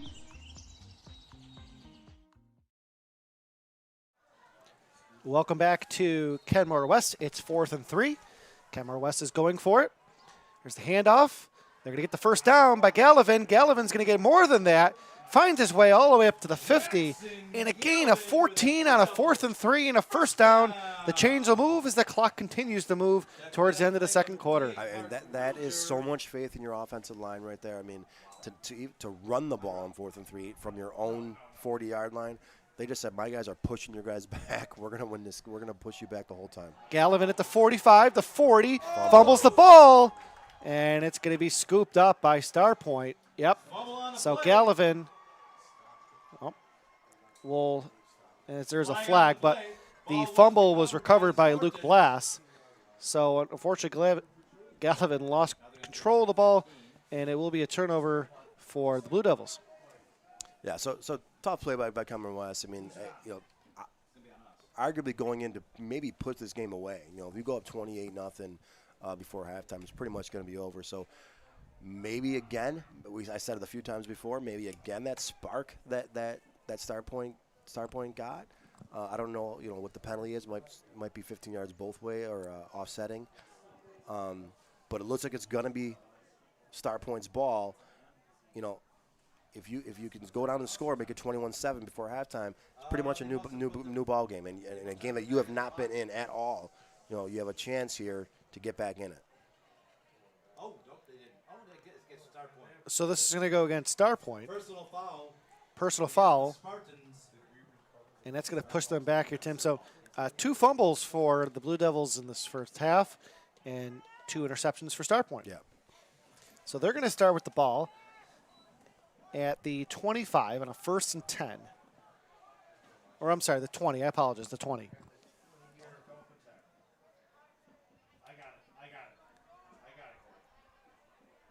So a good opportunity here with 2:09 remaining in the second quarter as the sun starts to peek out of a cloudy day. Marcus back to pass. Floats in the air and incomplete. Good coverage there from Jackson Gallivan. It was intended for Davis. 2nd down. Yeah, so Starpoint, I mean, try to stay aggressive. They're trying to get back in this game. They're not going to go down without a fight. 2 minutes and 4 seconds. Let's see how aggressive they are. I mean, like I said, if you can get a score before the end of the half, you're right back in this game. So here's a 2nd and 10. Marcus takes the snap. Moves forward in the pocket. He fumbles the ball, but he's going to fall right on it. And a lucky break here. A nice job, though, by Evan Davey on the pressure and forcing that fumble, but Marcus is able to get it. But another 3rd down and long for Starpoint. Yeah, and you see Carson Marcus, I mean, he's getting hit a lot. And you could see he's a little slow to get up there. Got kind of a lucky bounce there because it bounced right back into his chest. But you see him walking pretty slow now, and that's just the pressure of the defensive line for Kenmore West. They are hitting him often and hard. 1:42 remaining. It's a 3rd and 10 off the almost fumble by Marcus. So coming up at halftime, Francis Beck will join me. He's going to talk playoff implications, just not in this game, but across all of Section 6. Join him every Friday night in the regular season, including next week and the quarterfinals for the final drive. We'll take a look at all the games that are being played via Twitter, and then the games Western New York Athletics is posting. You get some live cut-ins from that as well. And maybe, just maybe, I'll be joining him next Friday. Depends on how it goes, but I'm having a blast with him. So can't wait to speak to Francis about that. All right, so Tim, once again, a long 3rd down. Can you think of many times where Starpoint has had an easy 3rd down? And I mean just easy 3rd and 6 or less. No, definitely not. And actually, if it was 3rd and 6, they're having trouble getting that. So I don't think anything's coming easy right now. But empty backfield. They do have another running back on the side of Lee, though. There's Marcus back to pass. He's getting pressured. A throw, and it's caught. This one's by Dean, and he's going to be short. Owen Noble with the tackle. Yeah, so really nice job by Noble, holding him from getting the 1st down. Starpoint with, they have a decision to make here now. I believe it's 4th down. It says 3rd on the scoreboard, but I think it's 4th down, though. You're looking at about a 4th and 6. Yeah. Trailing by 3. If you don't get it. I mean, I think you have to punt, but I also thought Kenmore West had to last possession, so I don't know anything anymore. But, I mean, if you don't get it, Kenmore West is probably going to score from a 20-yard line. I mean, you would assume. So, tough decision here, Joe. I honestly I don't know what I would do. I think I would still punt, especially if Atkins isn't back or Atkins is back in the game. Yeah, so that's good for Kenmore West. I was looking for him. I didn't see him on the sideline. So he is back. Yeah, that's where I was looking. So he is back in the game. That's good for Kenmore West. Horrible news for Starpoint. So. What the thing is for Starpoint is their quarterback is their punter also, so we're not really going to know what they're going to do until but they are lining up. They are lining up to punt, though. Yep, as they should. Yes. I mean, either way, Kenmore West is going to get great field position. So here's a good kick. Atkins is going to let this bounce, but maybe around the 44, 43. So regardless, still good field possession. It could have been better if they didn't get that first down. But knowing the situation, I mean, it's still a 3-score game, but you just don't want to give the Blue Devils a chance there. Yeah, so you got a minute 20, minute 20 to go. I think you still have one timeout if you're Kenmore West. I expect them to be aggressive. You were as aggressive as you could possibly be by going for it on 4th and 3 in your own territory last. So now you have Atkins back on the field. I look for them to open it up and try and put this game away, basically. The last drive ended in a Gallivan fumble around the 38 after picking up that 4th and 3 a play earlier. So here's a chance with a minute 20 with Atkins back in the game. He's already got 3 touchdowns in the game on the ground. Walker, here's a pitch to Atkins. Atkins is going to try to get to the outside now with a cut. Crosses the 50, and it's going to be a gain of 5. Yeah, Kenmore West keeps running that pitch a few times. Earlier in the game, remember, they faked the pitch, and they had Jabari Lee wide open. I wouldn't be surprised if they don't go back to that relatively soon. It's a 6-yard run from Atkins. This one's going to go to Britton, and Britton in the line, pushing him forward, and they're going to call it a first down. So Britton just using all of his strength along with the offensive line, and it's a 6-yard gain for a first down. Walker's going to snap it and spike it, stop the clock. And that stops it with 51 seconds. So 11 yards on the first 2 plays within 30 seconds. Yeah, I mean, you do got to push it downfield a little bit, but, if you're going to get 11 yards, it looks like they're going to open up a little bit here as they have Atkins at wide receiver here. One-on-one coverage with him. I wouldn't like that if you're Starpoint, so I'd probably put a safety over. But Atkins by himself there, I would just throw it up to him long. So here's Walker on his throw to Atkins, pitches it back, and knocked out of bounds and around the 29, and a catch by Reed Lespetier. The hook and ladder. Yeah, when was the last time you saw that? I think flag football or touch football in the street, maybe. In my league, you cannot do that. Boise State, right? I think Boise State against Oklahoma. Oh, that was great.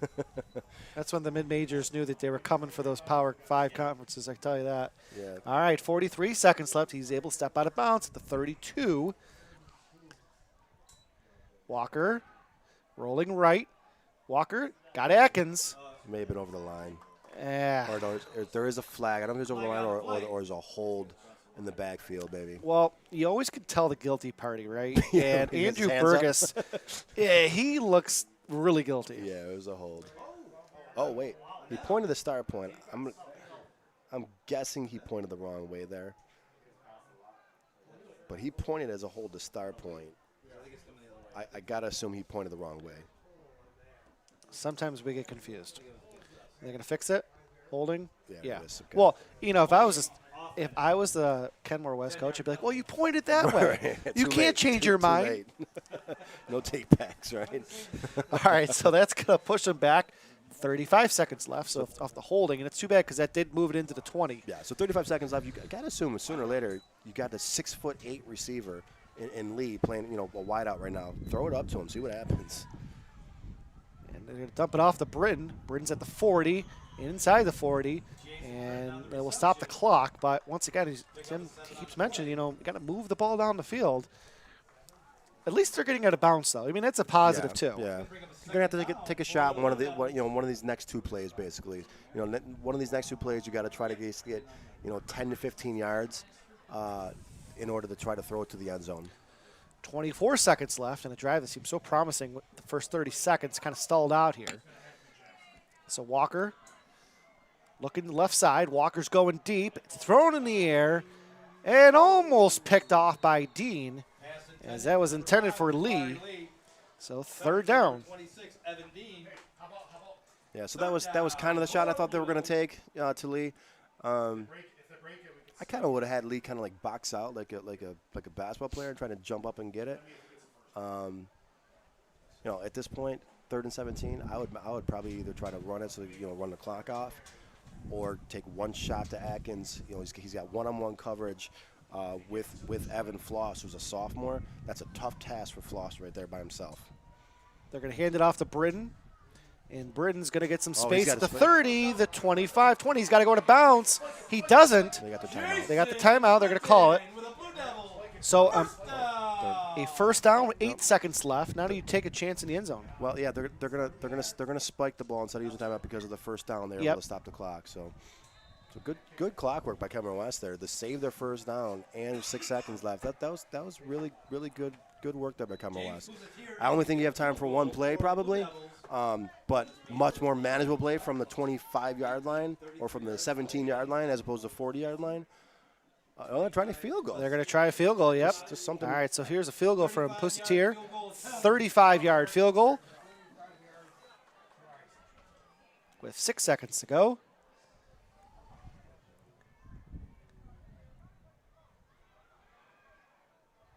The snap, the hold. Pusatier's kick is short and wide left, and no good.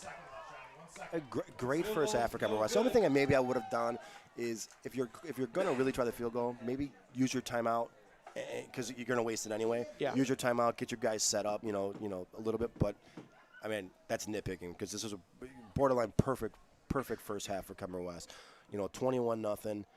You get the ball to start the third quarter, I believe. Also, a near perfect defense, holding Starpoint to 38 yards of offense, and then just running it down their throat for 222 yards of rushing yards. So I don't think you can ask for a better first half for Kenmore West. So Marcus is most likely just going to kneel this to end the first half, and there it is. So 21-0 is the score. The Blue Devils have 3 touchdowns on the carries from Atkins from 9 yards, 4 yards, and 30 yards. They lead 21-0.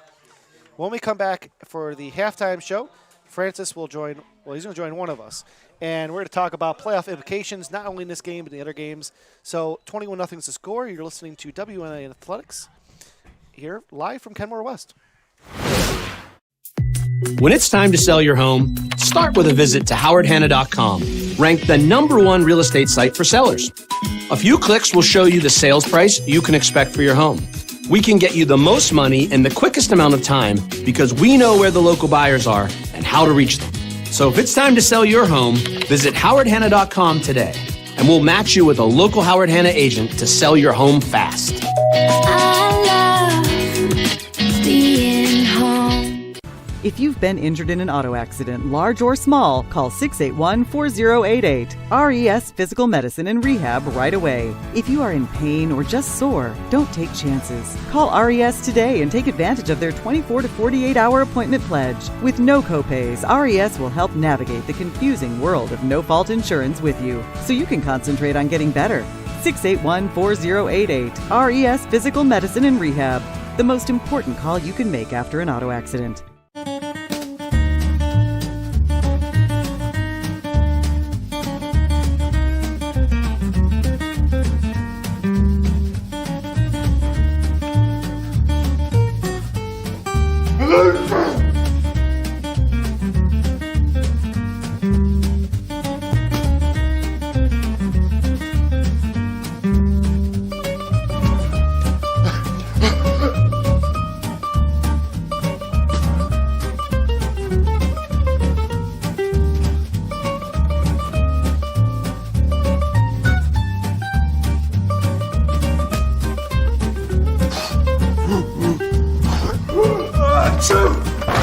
Avoiding care can lead to worse problems. Don't delay care. We're here for you. Western New York Immediate Care provides quick, quality care for non-emergent injuries and illnesses. Go to WNYImmediatecare.com for more information. Does he do car? Forget about it. How about home? Forget about it. Does he get good rates? Forget about it. And you're saying there's no problem too big for this guy? Forget about it.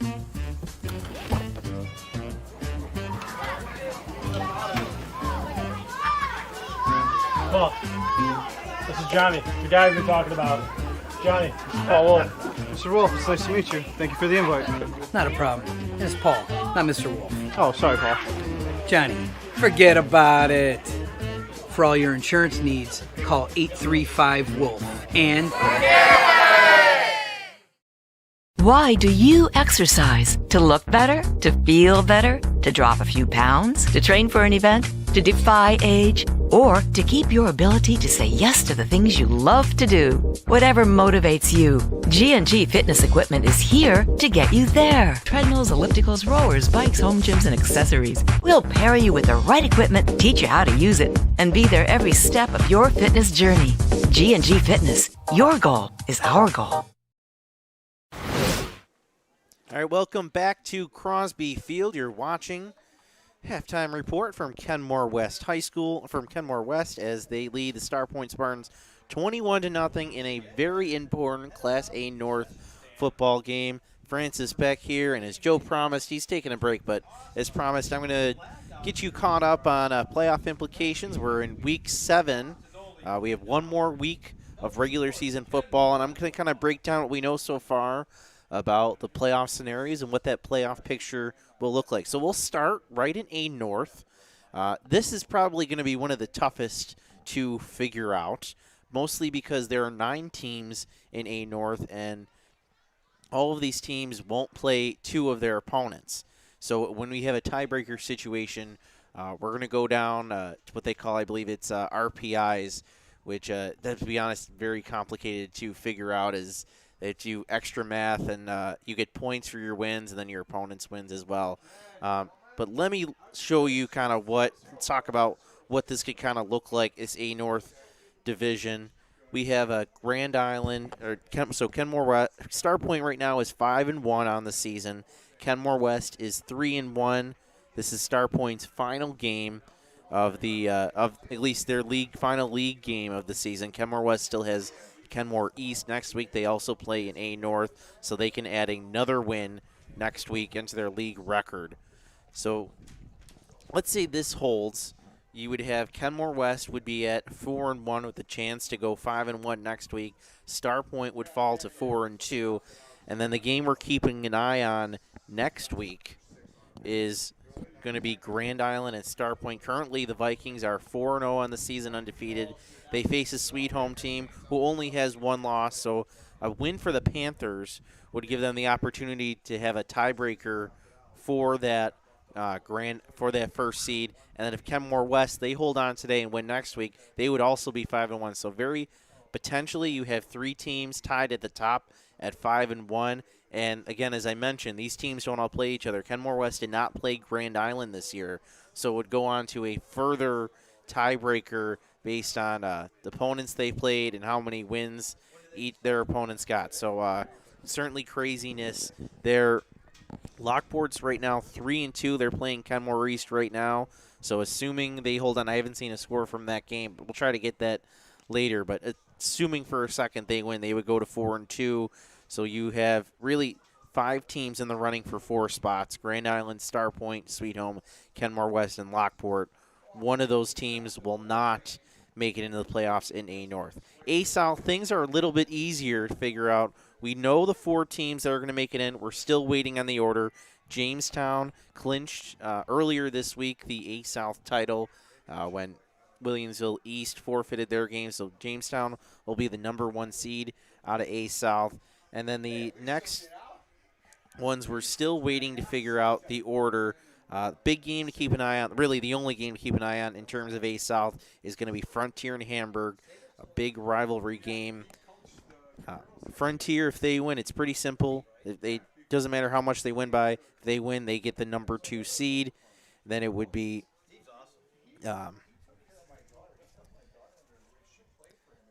let me just double check it. But yeah, I believe it was Will South defeated Hamburg, so they would get the 3 seed.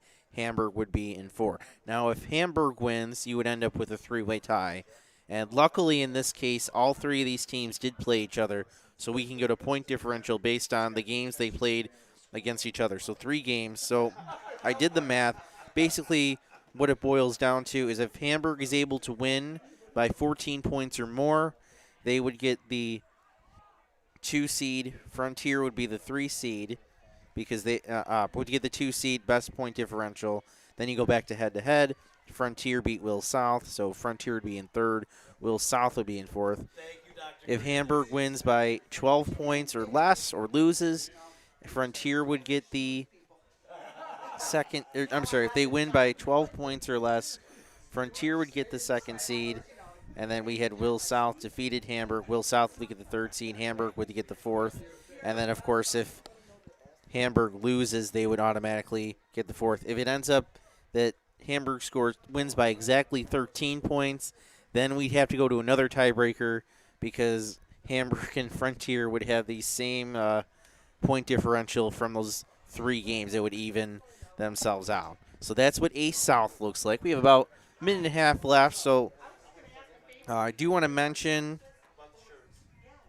when we get to B North, we do know earlier this morning on our air we saw Maritime defeat Albion 38-8. That clinches the number 1 seed in the B North division for the Falcons. Albion should be in number 2. Maryvale defeated Burgard last night. They'll be in 3. Burgard is in the 4th slot, so that's pretty much set. And B South, that's pretty much, I believe, set as well. Iroquois beat Olean last night, clinched the division, where Seneca East is behind them 4-1.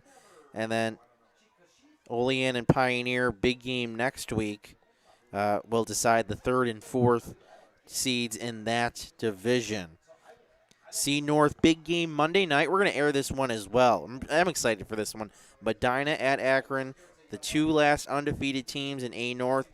They're going to go at it Monday night in Medina. Again, that game will be right here on Western New York Athletics, 7 o'clock, Facebook, YouTube, Twitter. C Central Thursday night.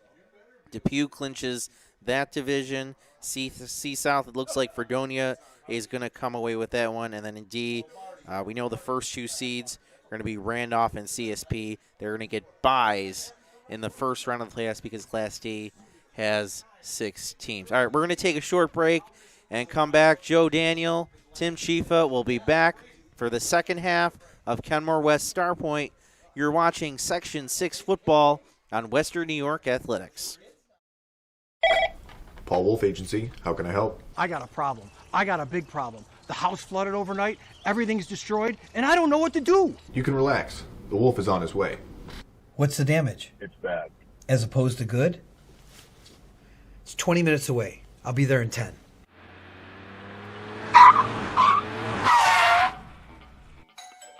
You're Teddy? Yes, sir. I'm Paul Wolf.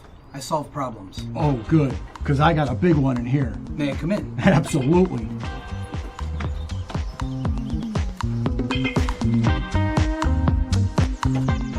Mr. Wolf, can I get you a cup of coffee?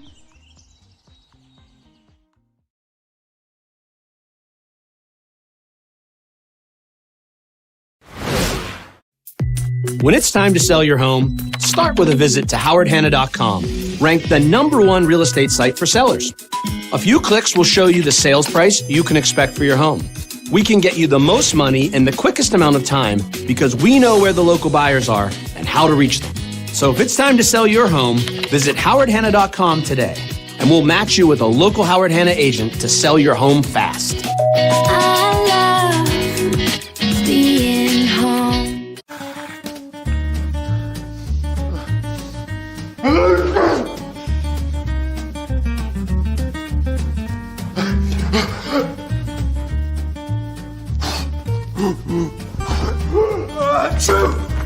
Avoiding care can lead to worse problems. Don't delay care. We're here for you.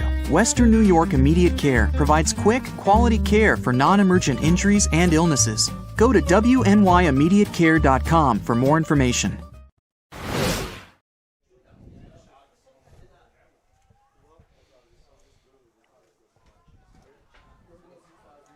Welcome back to Kenmore West. Here it's still halftime with the score 21-0 Blue Devils over the Spartans of Starpoint. It was an interesting first half. 3 touchdowns on the ground for Atkins. And Tim, it's basically what we expected with how he had 7 last week. Yeah. He had touchdown runs of 30, of 4, of 9. He was a key component on the offensive ground that had a lot of yards in that first half. Yeah, I mean, I don't think that we're not. I don't think we're shocked that Kenmore West is winning because on paper anybody could have won this game. They were very close. We talked about that. We talked about the 2 teams that they played, the mutual teams they both beat. I just think that we're shocked at the dominance that Kenmore West had in the first half. You talk about the total yards. It was 200 and. Over 200 yards. Yeah, Francis lost it. Sorry, but it was 200. I think it was 266 yards, something crazy like that for Kenmore West, to like 39 for Starpoint. But you could just tell that Starpoint was shook. You know, they really got to come back and regroup here because they were kind of out of sync. They were jumping off sides. They were the low snaps. And that all comes from I think, from the pressure of the defensive line for Kenmore West. I don't know if Starpoint has seen a line this big, this fast this year. I mean, their only loss was the Grand Island, and that was a different kind of win. That was a different kind of game. They're actually getting kind of beat up this game. They're getting pushed back, pushed forward. I don't know what they could have said at halftime because they got to completely change their game plan. Whatever they did, I would just say try something different, right? They got to try. Something's got to change for them. And on the defensive line for Kenmore West, he even had a catch. Jabari Lee, just been a nuisance. Also, Evan Davies been back there. They've won the line on offense and then defense, and it's made a difference. We talk about in the first half, just forcing Starpoint into long third downs. And I mean long third downs, usually they say anything over 3rd and 6, right? I mean, we're talking about 3rd and 10, longer. And it's just hard when you can't move the ball and teams know you're throwing the ball. Exactly. It's made it very difficult. That's what we talked about earlier. When you're putting yourself in situations where it's 3rd and 10, 3rd and 12, you have to throw.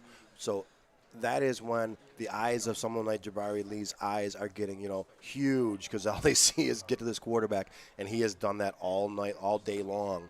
But I'll tell you, one of the players I'm really impressed with, Joe, for Kenmore West, is Jason Britton. Yep. Huge. We talked about 6 foot, 260-pound running back, had a diving catch interception. But also probably, we don't have the exact stats, but also probably has about 50 yards rushing too. Talk about a thunder and lightning that you have with Atkins and him. That's a really, really nice combination to have for Kenmore West. Britton might have one of the best interceptions of the year, Yes. Also a couple of big runs. Obviously, Kenmore West missed that 35-yard field goal at the end of the half, but his runs gave them the chance. Yes. Both teams, 2 turnovers, 2 interceptions for Marcus, and then 2 fumbles, 1 questionable. However, for Kenmore West, and that's the 4 turnovers as we start the second half, and it's a squib kick, loose ball, and Kenmore West going to do the right thing, just going to fall on it, and they will have possession, and it's going to be fallen by Gallivan. So good to see Atkins back on the field. He got a little sick, it looked like. I was a little nervous, Joe, because he went down to one knee with no one around him. That, kind of the worst thing pops in your head at that point. But looked like he had a little bit of an upset stomach. Did sit out at least the 1 possession for Kenmore West, but he is out back on the field playing both sides, and they are going back to their power offense that they were so successful with the first half. Official timeout, I'm going to ask you here. So with Atkins, when you cramp, can that lead? If you're cramping bad enough, can that upset your stomach? Is it possible? Yeah, There's probably. a far Yeah. reach. I mean, I don't. Because it looked like he was cramping, right? Right? They were Yeah. stretching out his leg. But yeah, so. All right, so Walker here. He handed off to Atkins. Atkins' first carry of the second half. And it's going to be a positive gain. And he's going to get a, let's see where he was listed, to 33, 38, about a 5-yard gain. Yeah, another good, strong run by Atkins. The very first possession I talked about, he doesn't like running through the tackles. He has completely shut me up on that because he has been running through the tackles the whole rest of the day, and he runs hard. I mean, he really does run hard. It's very rare you see him brought down by the first person that touches him. 2nd and 5, hand off to Atkins to the left side. Atkins gets a block, first down, and wrapped up and tackled by Staney. Yeah, Graney, I'm sorry, Graney. Yeah, I think Kenmore West, during halftime, they probably just said, let's just do it again. I don't think they're not changing their game plan. This is exactly how they started the game, with 3 running backs in the backfield and just leading the way for Atkins to just do his thing. And Atkins looks like it's going to be about a 10-yard run for a first down from their own 45. Handoff to Atkins. Atkins gets lots of blocks, tripped up, and a nice tackle. But Atkins is going to get at least another 5 or 6. Yeah, Derek Neepel. Another great job. So things that don't, they don't go in the papers, right? A block isn't going to be put in the paper, but leading the way, we talked about him before, Jason Britton. He is popping the first defender every time for Kenmore West and giving a chance for Atkins to, get all the way 5-6 yards downfield every time.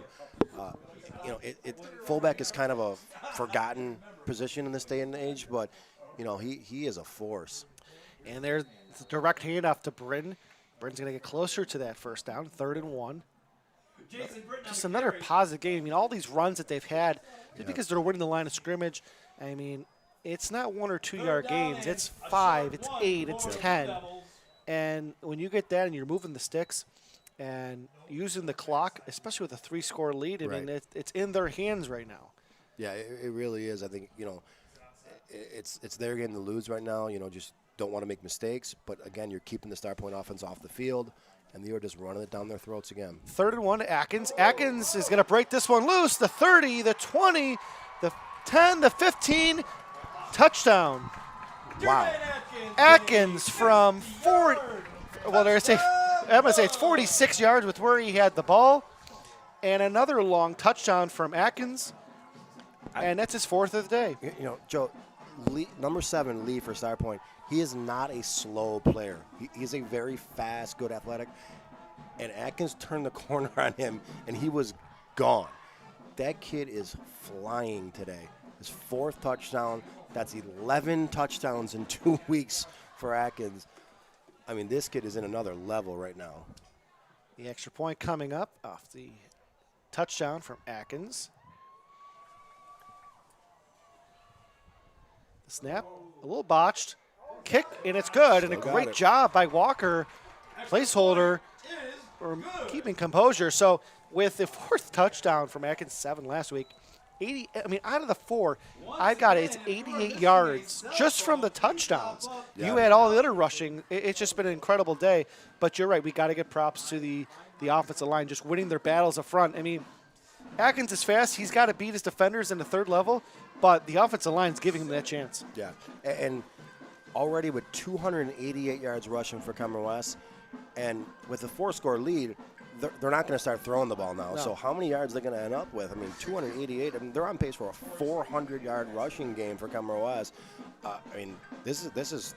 I mean, the last 2 weeks they had just really stepped up their game. And you talk about you want to be hitting on all cylinders, before playoff time. This is exactly what Kenmore West is doing. I mean, to go crazy against North Tonawanda last week. North Tonawanda kind of having a down year, so expected win, I guess you could say. But 28-0 against Starpoint, only comes in here with 1 loss and basically controlled their own destiny. This is a really, really impressive day so far for Kenmore West. I'm not saying it's over. I don't mean it that way. But, just a perfect half and, almost 3 quarters for Kenmore West. Dean has it, gets over to 30, and he's finally tripped up. And a nice tackle. Sparty will start their drive at their own 30-yard line. They're going to start at the 30-yard line. Tackle by Moore from Kenmore West. That touchdown drive took 2 minutes and 30 seconds, all on the ground, capping off with a 46-yard touchdown run from Atkins. All right, so Marcus here, 2 interceptions in that first half. What are you expecting him to have a better second half? Well, I mean, you got to try it, right? You got to try something. Total yards right now for Kenmore West, 330 to only 38 for Starpoint. They just. As a handoff goes up the middle, and it's going to be a couple yards. Yeah, but for Pasilio. You do got to. I still think you have to try to slow down the defensive line for Kenmore West. I would still throw a screen in there. But I don't. But there's a lot of heart in the Starpoint team. They're not going to go away. They're not going to quit. But you got to try. You got to start taking some chances pretty soon here, though. So 2nd and 6. Marcus hands it off, and that's just going to go nowhere. And in the backfield again was Davey. Lee and Evan Davey on the tackle. They're going to lose a couple. It's going to be bringing up a 3rd and 10. 3rd down for the Spartans. So they've done a great job in the run game and the defensive line. So another, Tim, 3rd down. I mean, it's been like 5 seconds. I mean, we are constantly saying 3rd and 10, 3rd and 10. they just got to get offensive yards in the first couple downs. Marcus throws, and he sails that one. Incomplete. It intended for Luke Davis. So a quick 3-and-out as Kenmore West is going to get the ball back. They forced multiple 3-and-outs in this game. Yeah, they're doing a good job by Evan Davey, putting some pressure on there. We're talking about Lee all day long, but another really good defensive lineman for Kenmore West, Evan Lee, number 50, Evan Davey, putting pressure on Marcus. And again, Starpoint just out of sync offensively. Starpoint had the ball for about a minute. Here's the punt, almost blocked. It's going to sail out of bounds at the, almost going to stay in bounds, 39. That looked like the wind was pulling that one in. So, once again, Starpoint gets a bounce. So, what's your take on that, Tim? Would you like to see the punt returners come up for that? Because when they let it bounce, they're kind of giving away some yards. Yes and no. If it was a closer game, yes. Yeah. I think when you're up 28-0, you do nothing. You play it safe. Exactly. You don't want to give any little spark to Starpoint at all. So I would have advised the same thing. Stay away from it at that point. You are running right down their throat. Let your offense do the work. Don't even take a chance on it. So 1st and 10 from their 39 of Kenmore West. Walker going to roll out to his left. Walker throws incomplete. It did touch the ground as pass is intended for Reed Lesmister. Yeah, tough pass for Connor. He was rolling to his left, which is a little bit harder of a throw. Just had to get his hips into it a little bit more. He undershot him a little bit. But he hasn't had to throw many passes, so not really like he had to get into a groove. But one he'd like to have back for sure because the receiver was open. He just undershot him a little bit.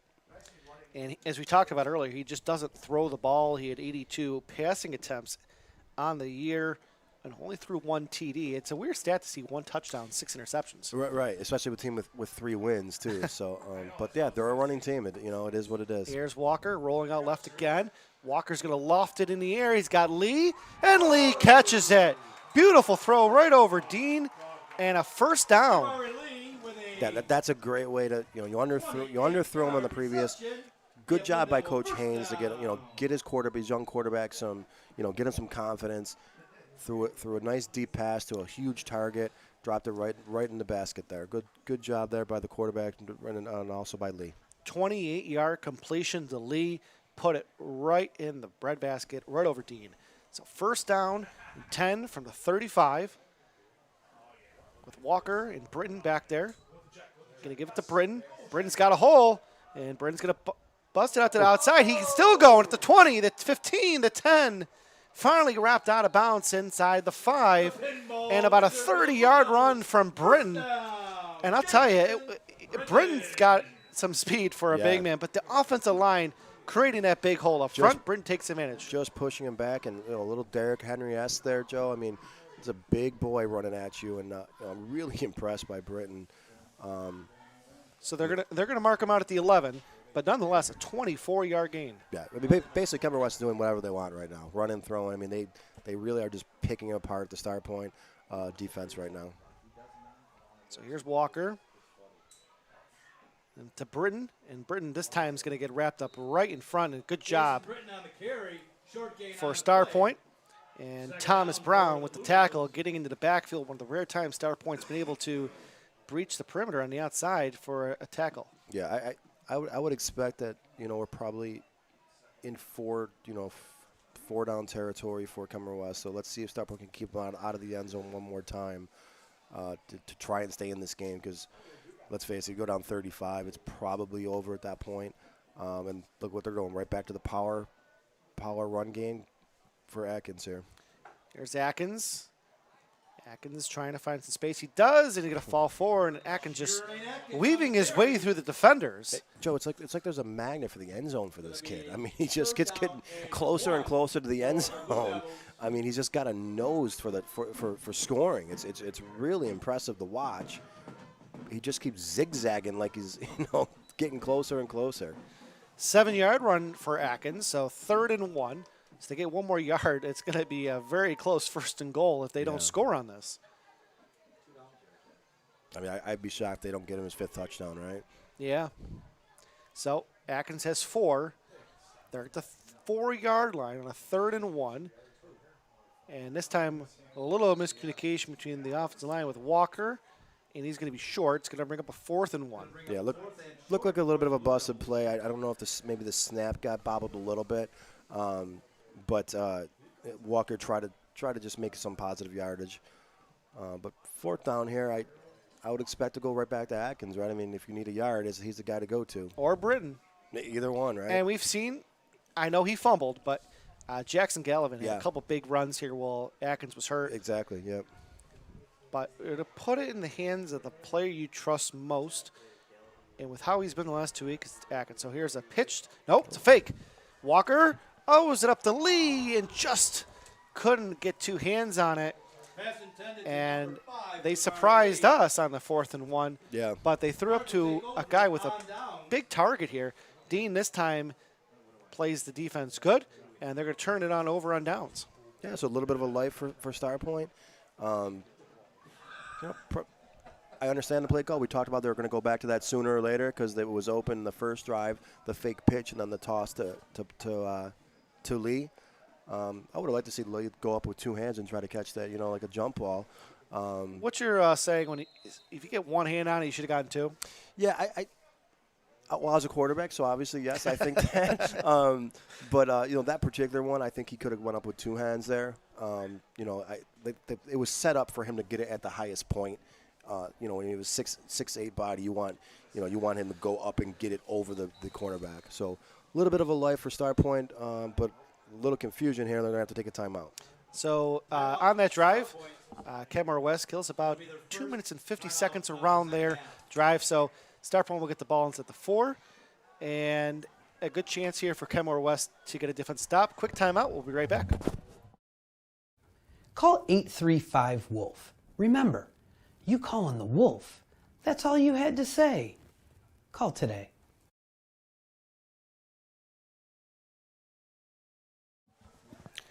Welcome back here to Saturday afternoon football on WNY Athletics.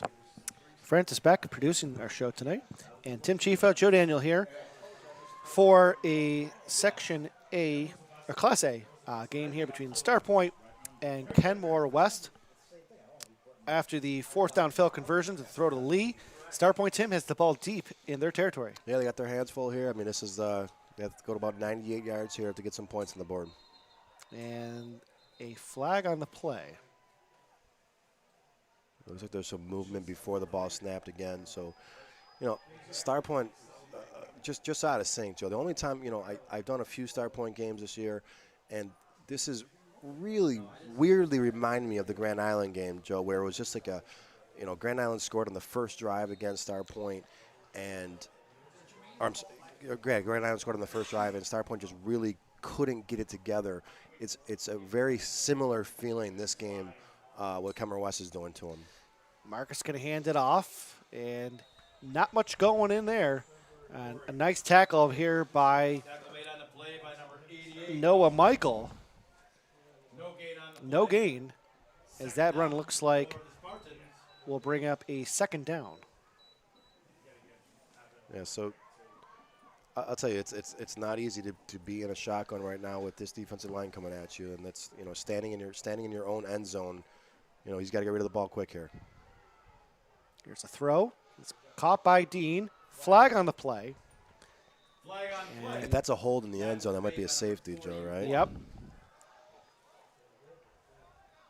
Well, let's see what the call is. And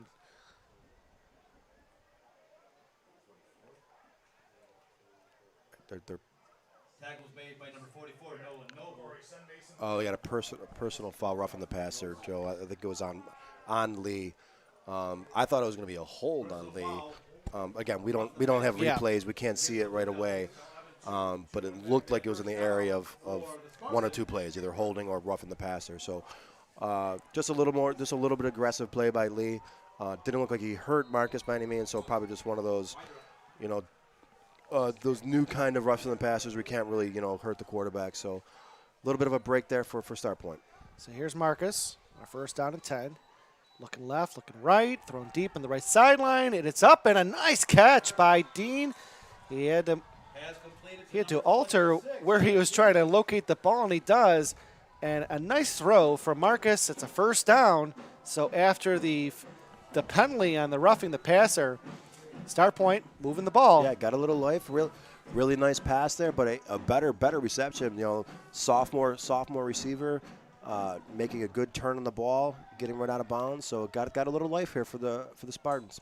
Marcus back to pass. He's looking, going again, off the fingertips, and almost caught by Derek Nepiel.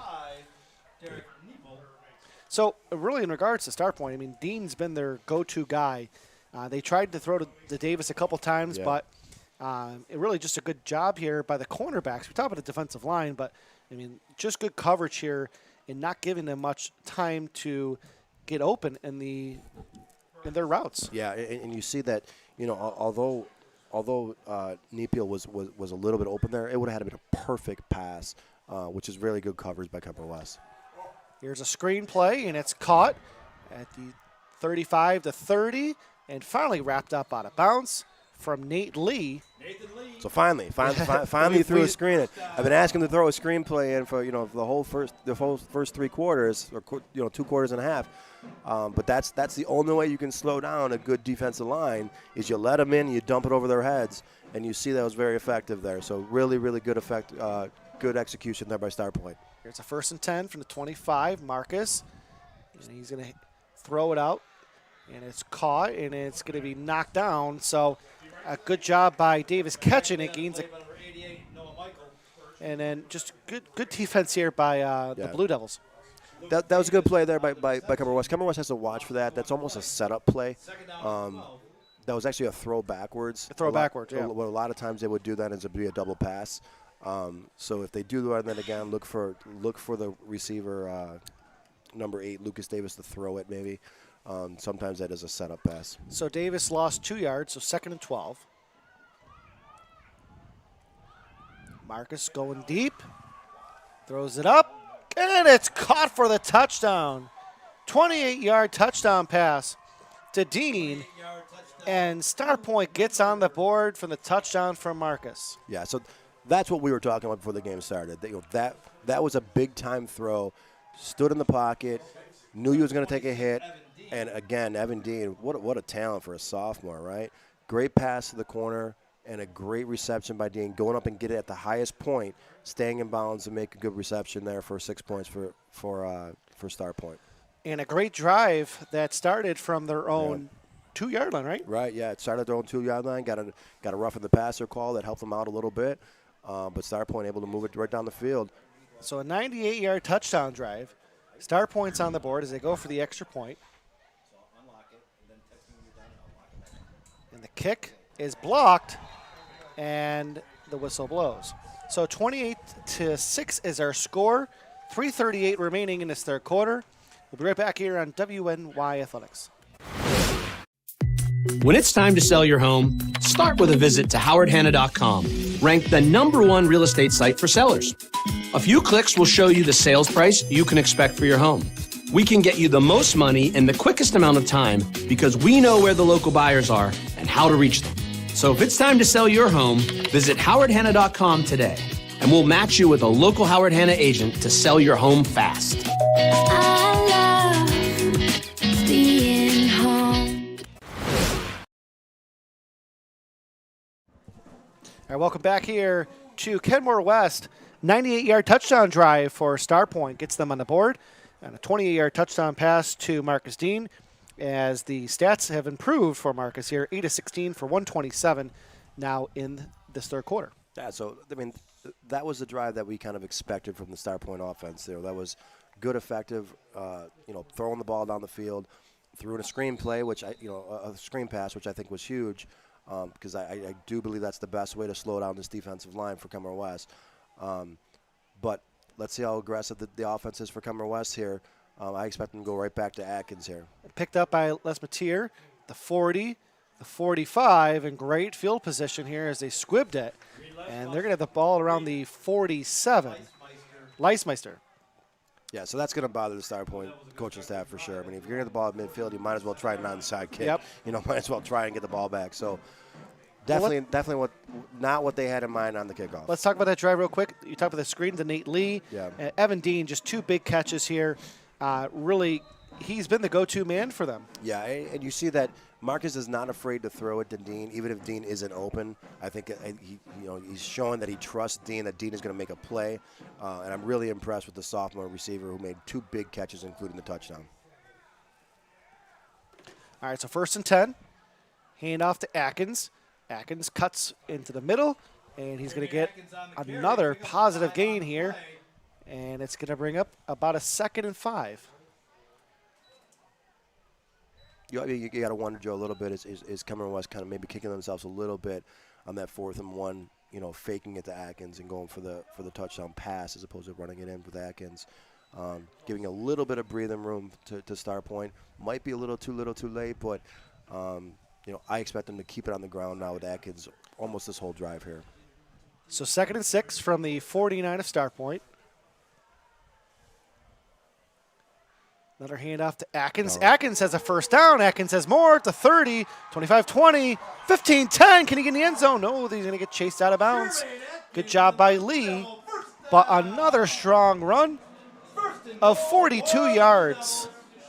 I mean, he is just having the defensive backs for Starpoint twisting and turning all the way downfield. He just has them on their heels the whole time. He just turns the corner as fast as anyone that I have seen in years. I mean, he really is a fast lightning bolt type of running back.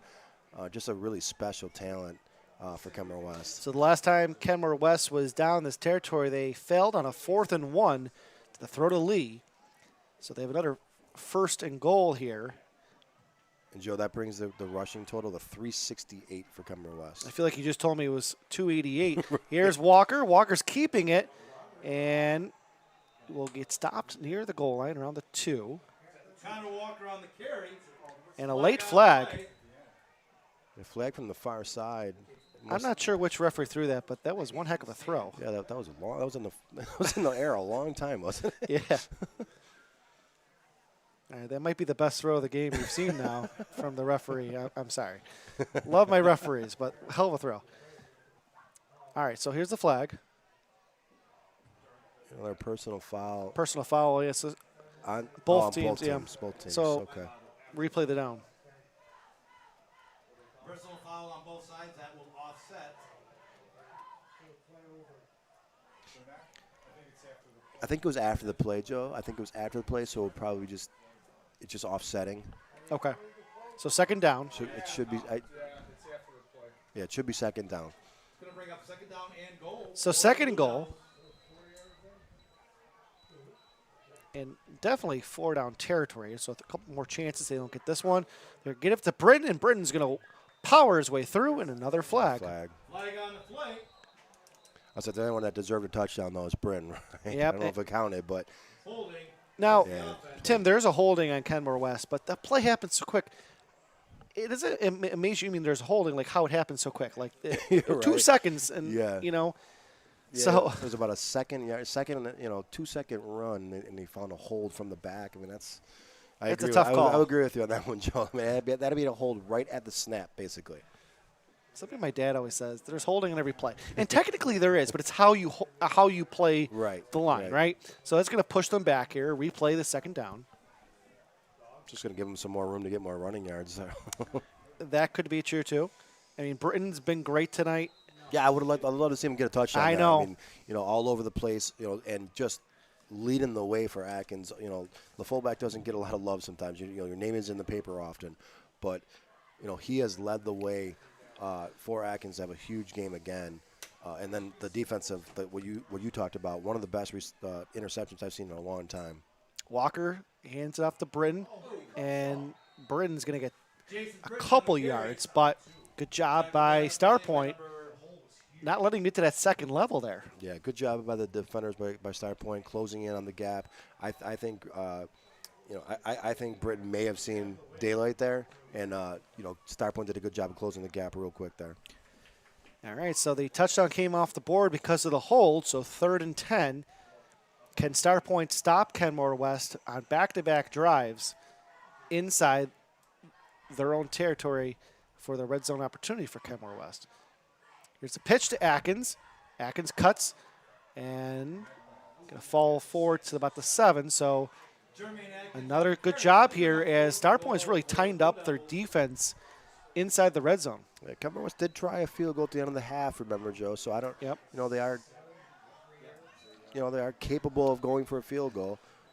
Yeah, that one was from 35 yards out and sailed left, so it wasn't close. And could that be a factor here? Right. So 4th down. The ball's located. They have it at the 7. Yep, their offense is on the field, but there's a timeout. A timeout in a fast-moving third quarter. All right, quick timeout. It's 28 to 6 here, and Kenmore West has a chance to extend the lead. We'll be right back on WNY Athletics. Does he do car? Forget about it. How about home? Forget about it. Does he get good rates? Forget about it. And you're saying there's no problem too big for this guy? Forget about it.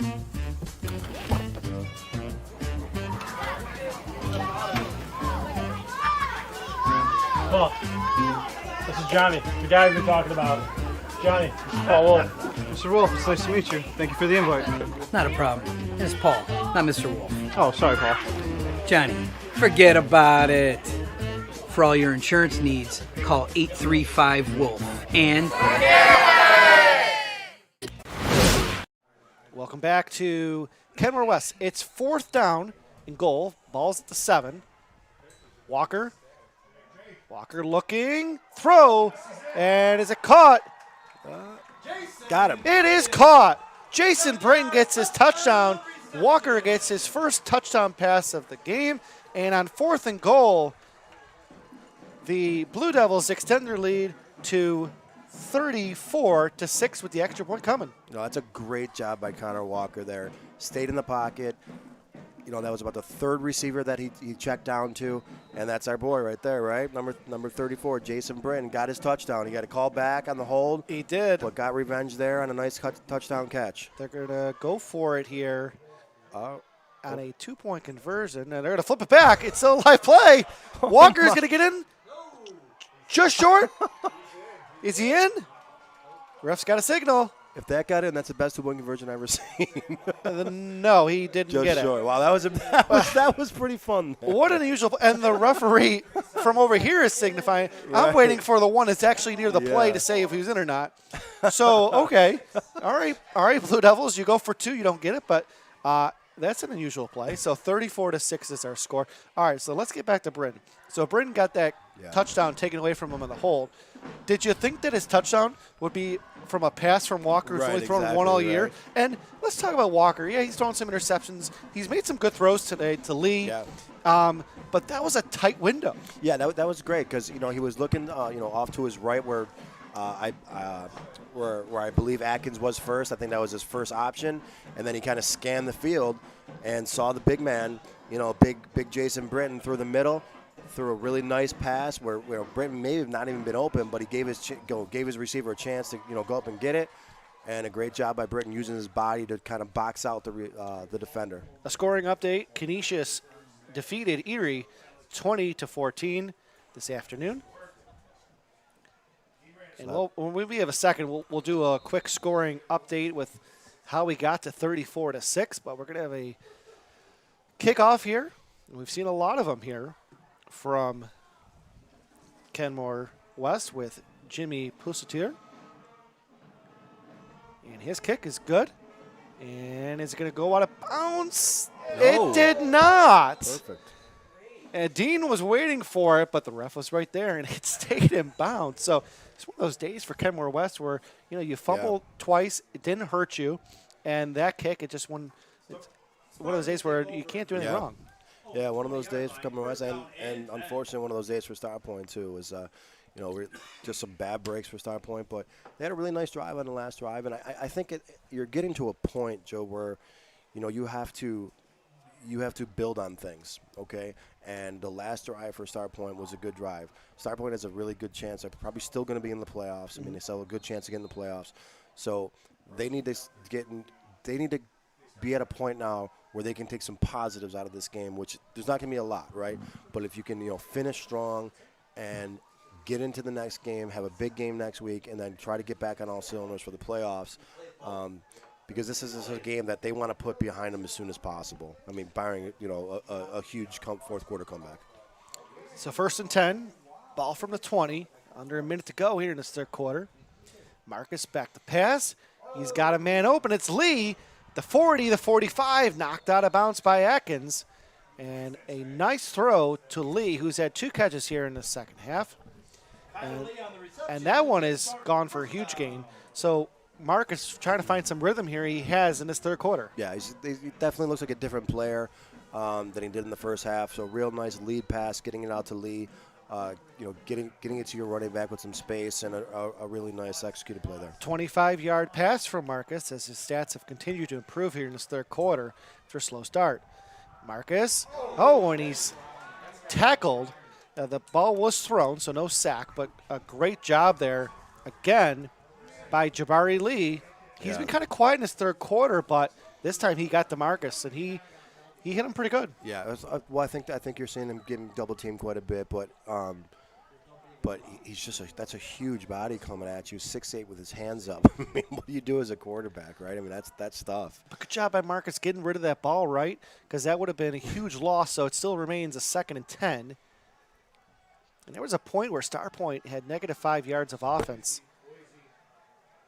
And we're going to get an update for that in a second with the total yards, but it's definitely improved. Marcus back to pass. He's pressured, and he's going to get tripped up. I think he tripped maybe over Lee. Yeah, I think Starpoint probably got away with a hold there. I mean, Lee was definitely held there. But that being said, he still got through it, and still with another in the backfield again, just all over the place. I mean, really, kid is really an impressive player. Yeah, it looked like to me that he got tripped over neatly of Starpoint. So it's 3rd and 15 as we end the third quarter, 34-6. When we come back, we're going to do a scoring update here. We enter the fourth quarter. Thank you for listening to WNY Athletics. If you've been injured in an auto accident, large or small, call 681-4088. RES Physical Medicine and Rehab right away. If you are in pain or just sore, don't take chances. Call RES today and take advantage of their 24 to 48-hour appointment pledge. With no copays, RES will help navigate the confusing world of no-fault insurance with you, so you can concentrate on getting better. 681-4088. RES Physical Medicine and Rehab. The most important call you can make after an auto accident.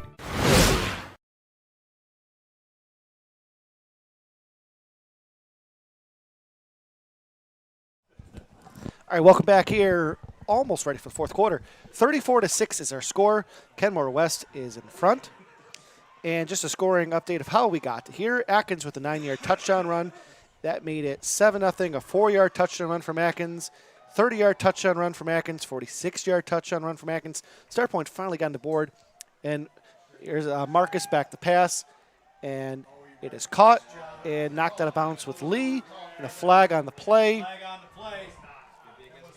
Yeah, and it looks like it's going to go against Kenmore West. Yeah, I think I get another rough in the passer there by Davey. Did hit him, got him a little bit late there. And just real quickly, that 20-yard touchdown pass from Dean, and then Britton's 7-yard touchdown catch. So there were so many touchdowns here, we ran out of time there, Tim. Yeah, so another rough in the pass. That's the second one, and two separate drives for Kenmore West. So Kenmore West, you got to kind of calm that down a little bit, and the game is, getting a little out of hand as far as the score, but, those are things that you got to reel in. You don't want, those could really, really affect you in a close game. So, got to calm it down a little bit. Another flag here. Looks like it's just a sideline warning. Sideline warning, yeah. And we've seen a couple of those from Kenmore West with the rough in the passer, just getting there a little too late and, hitting Marcus too late. And they're going to call that. And something the coaches need to fix here, because you don't want to be giving a team, yes, the score is the score, but just giving them free yardage. Right, exactly. And you played a near perfect game if you're Kenmore West. You know, you want to bring that into the next game of your rivalry against Kenmore East. But more importantly, that's going to be a game to make or break your playoffs. You know, definitely getting in the playoffs. So you want to kind of clean this up a little bit and end this game on a high note. So that will move the ball up to the 44 of Kenmore West. Marcus has 3 wide receivers in the top. He's got Dean in the bottom.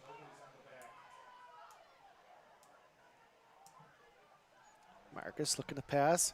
He's going deep, looking for Dean, and just overshoots him. Atkins on the cover. Yeah, so good coverage there by Atkins. You know, obviously the go-to guy is Dean. You know, and Marcus overshot him a little bit. Marcus, you know, having a good second half, up to 152 yards of passing. I don't know if he had any in the first half. I mean, I think they had negative -5 yards of offense in the first half. So putting together a pretty good second half. Obviously having to throw, going down. But Dean also, from receiving, having a good game now too. 2nd and 10. Here's Lee trying to get outside, and he gets tackled at around the 40. And it's going to gain a couple, and a tackle by Noah Michael, who did have a great catch in that first half. Yeah. So Michael with the tackle, 3rd down. But a much more manageable 3rd down for Starpoint. It was 3rd and 10, 3rd and 12, almost all game long. So it brings up a 3rd and 7. But you have 2 downs, you get to 7 yards. So Marcus gets pressured. Marcus trying to throw, and he's going to have to throw into the ground again. Great job by Lee getting in there. Yeah, just he's not going to get a stat for that, but he completely busted up the play. Made Marcus leave the pocket again, rolls to the right where he had no receivers there at all, had to throw it away. So again, not being able to contain Lee has been the whole story of the offense for Starpoint. He's just disrupted this entire day for Starpoint. So on a 4th and 7, we're going to have a timeout. We're going to take a quick timeout too. We'll be right back.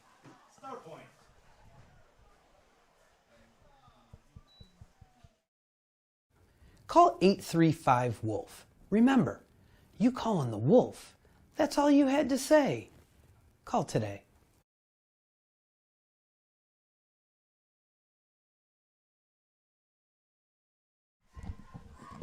Welcome back to Kenmore West with Francis Back, Tim Chifa. I'm Joe Daniel. Thank you so much for joining us here for our Saturday afternoon football here on WNFX. Scoring update, Timon has defeated O'Hara. Bishop Timon 33, O'Hara 22 as a final, with Timon getting the win. So a 4th down play and 7 from the 41 of Kenmore West. Obviously, Tim, they have to go for it. What do you expect from this play? I think you'd probably, I think your first option is going to be Evan Dean. I think he's their go-to guy. Lee has caught a couple passes, so I think that'll be their first 2 options here for Starpoint. Refs having a conversation, possibly about what they're going to eat after the game. You might want to join them on that. All right, so 4th and 7. Refs getting everything set up here. Big play here for Starpoint. Shotgun formation for Marcus.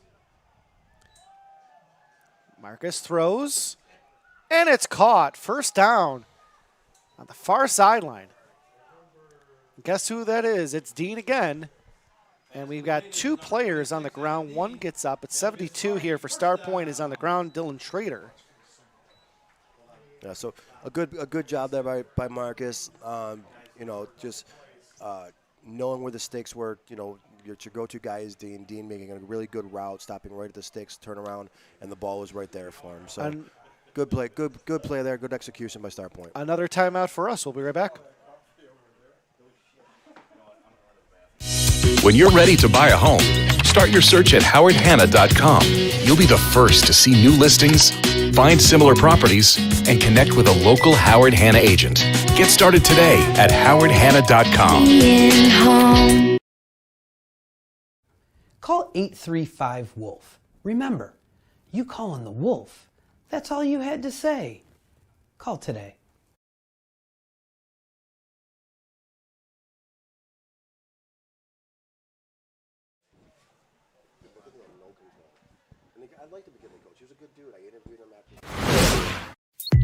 When you're ready to buy a home, start with a visit to howardhanna.com.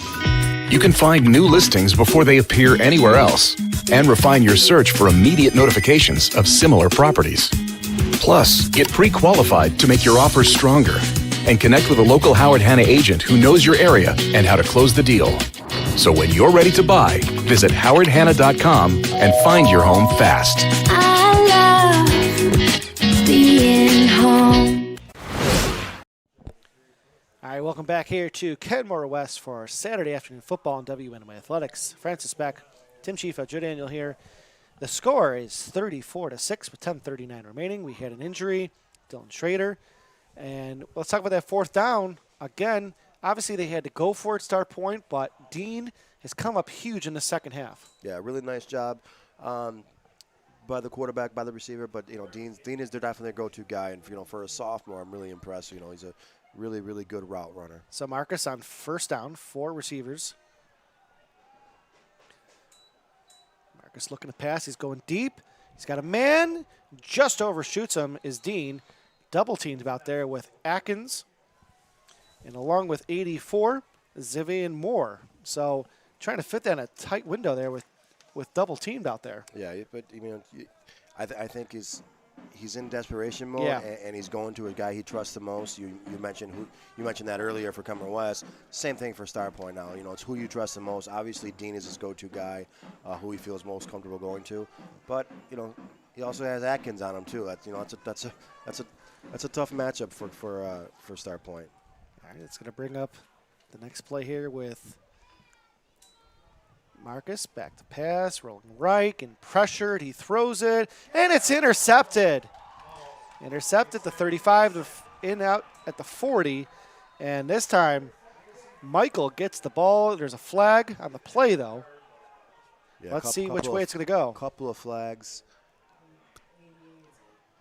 I don't know if they were there. I don't know if they were after the interception or because that's going to make a difference here. Yeah, it was both behind the play. But I noticed, Joe, the last two, there's a little bit of timing off for Starpoint. I don't know if you noticed, but the snap isn't coming back to the quarterback as fast as it was, and the receivers are already gone. And it's just, I think it's throwing off the timing a little bit. Something I'll have to watch on the tapes. But it looks like it was on Kenmore West after the interception, so the interception is going to stand, but they'll move back the offense starting point. So the third interception of the game for Marcus, who came into the game with 5, already has 3. On top of the miscommunication, I mean, Michael, it's not going to get easier for that one to get his first interception of the game. So 1st and 10.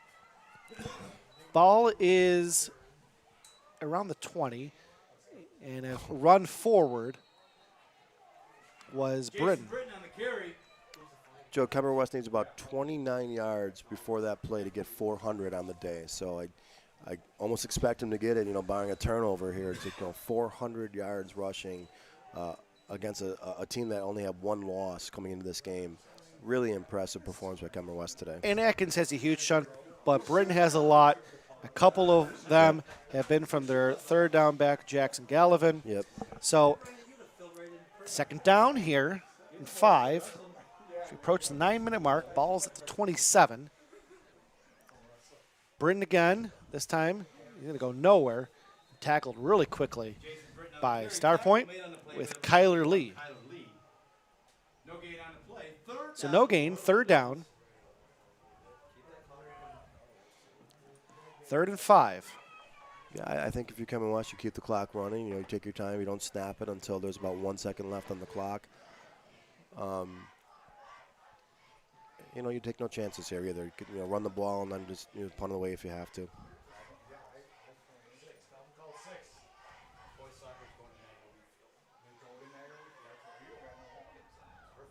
Walker using every possible second here. And now we're going to have a whistle. Yeah, timeout Kenmore West. Timeout Kenmore West as we approach we have 8:45 remaining here, 34-6. A quick timeout here in WNOA Athletics. When you're ready to buy a home, start with a visit to howardhanna.com. You can find new listings before they appear anywhere else and refine your search for immediate notifications of similar properties. Plus, get pre-qualified to make your offers stronger and connect with a local Howard Hanna agent who knows your area and how to close the deal. So when you're ready to buy, visit howardhanna.com and find your home fast. I love being home. 34-6 is our score. Let's talk some hypotheticals here between Grand Island and Kenmore West of what could happen. Yeah, I don't think, first you don't want to look past next week if you're Kenmore West, one game at a time, right? But just, we're allowed to do that. They're not allowed to. So you have Kenmore East next week. But you talk about the matchup possibly between Grand Island and Kenmore West. Two teams that really the only two teams that dominated Starpoint the whole season.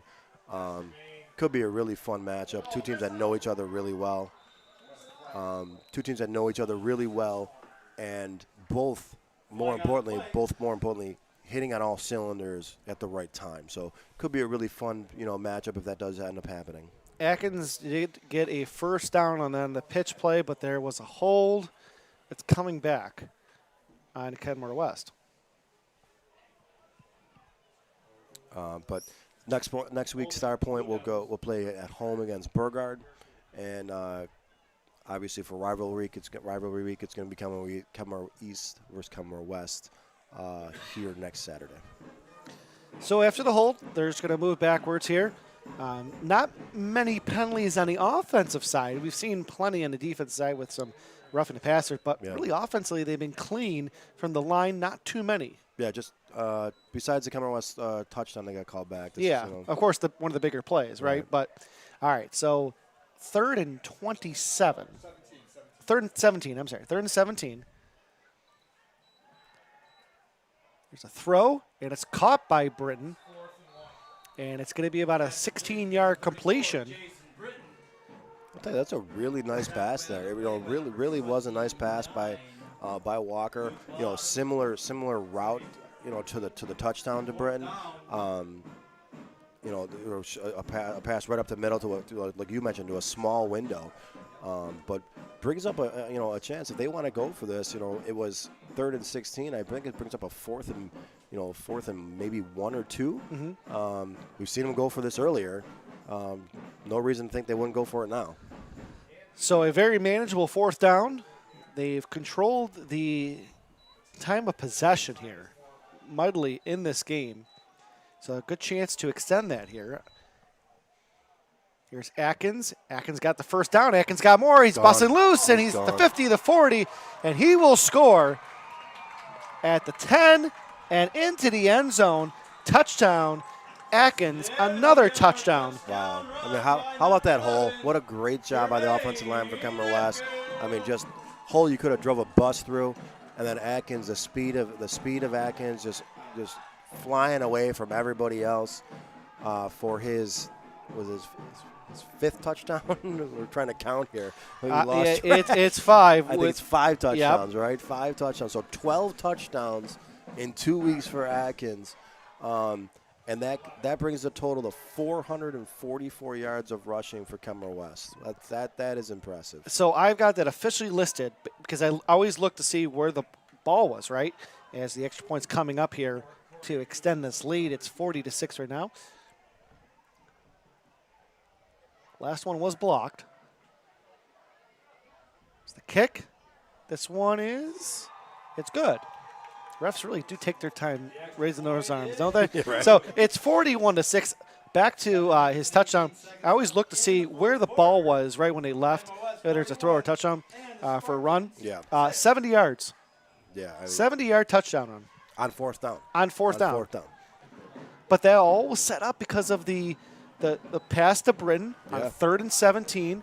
And, of course, if you're running for over 440 yards, why wouldn't you go for it on 4th down? Yeah, and you got to give Connor Walker some credit because, the running backs and Lee, they're going to get all the love. It's a huge game, and deservedly so.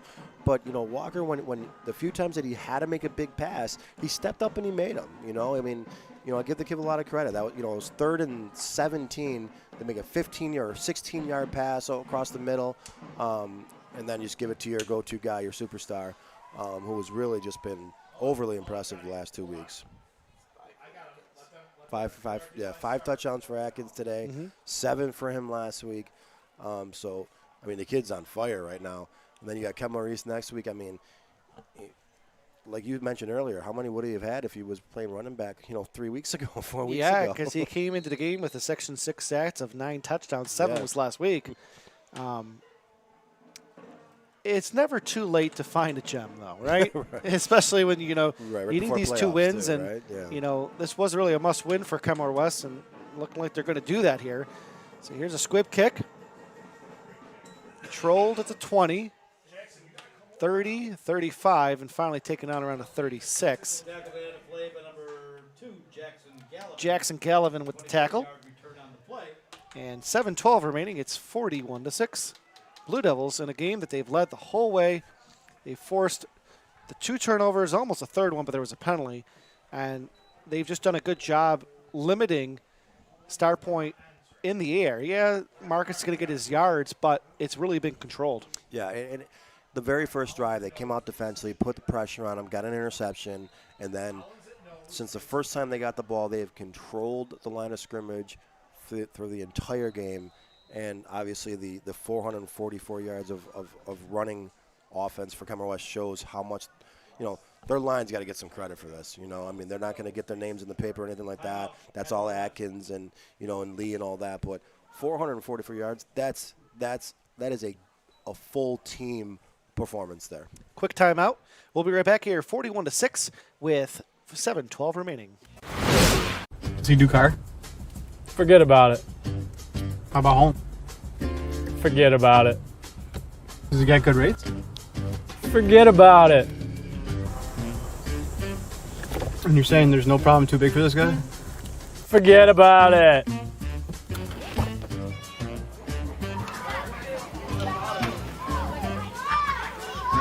Paul, this is Johnny, the guy we've been talking about. Johnny, this is Paul Wolf. Mr. Wolf, it's nice to meet you. Thank you for the invite. Not a problem. It's Paul, not Mr. Wolf. Oh, sorry, Paul. Johnny, forget about it. For all your insurance needs, call 835-WOLF. And welcome back here to Kenmore West. Number 7, Lee. Nate Lee had a good carry for a first down. Bring the ball closer to midfield. So let's talk about the offense here for Starpoint. Total yards in this game, 10. Yeah, so I mean, obviously they've been down almost the whole game, so I almost have to throw the whole game. So only -7 rushing yards. Great job of the defense. 161 yards of passing. So a good second half for Starpoint. A couple of nice drives. Here's Dean, catches it, the 45, and he's going to get the first down. Hurdles over his defender, and finally wrapped up inside the 25. And a nice little play here. And they're knocking him out around the 26. So we're looking at a 23-yard completion to Dean. And Dean's been outstanding today, the sophomore. You only can imagine how much better he can get. Yeah, what a ESPN type of run there. Hurdling over the Josh Allen type of run from Sunday night. But Dean, he's definitely their go-to guy, and he's showing you why right there. So, big second half for Dean. So first down and 10. Marcus quickly out to Dean, and Dean will get about 5. You're kind of getting the impression that Marcus is it's been such a struggle today. Like he only feels comfortable going to Dean right now. It's kind of showing. For as tough as the first half has been, he has been way better in the second half. It's just this game kind of got out of hand at halftime, and just the running game they cannot stop. So Marcus here, going to hand it off to Lee. Lee up the middle. Lee, another positive run. Bullies his way to the 10, into the 9. So Lee's had some 2 good runs here for a team that had -20 rushing yards before you made that comment. Yeah, Nate Lee's a good player. I had a chance to watch him against Grand Island. He actually won the character award that game, so a good kid, good head on his shoulders. Does a lot of the little things. I think, a few times he was helping, double teaming Lee to try to give Marcus some extra time, but caught a few passes, here in the second half, caught the screenplay, and he's run the ball a few times. So good second half here for Lee. Marcus looking to pass again. Floats it up in the air, and it's incomplete. And that one was intended for Luke Davis. Just been a little off the mark with Davis today. He's targeted him several times. He missed that huge opportunity in the first quarter. Just miscommunication there, but he was looking for Davis, incomplete. Bring up second down. Yeah, you mentioned the play you were talking about earlier. He was, open, but, he had to go over Jabari's hand, so that's going to make it tough. But, yeah, you're right. Him and just not on the same page today, didn't seem like. All right, so second down. And they're going to mark it second down and 9.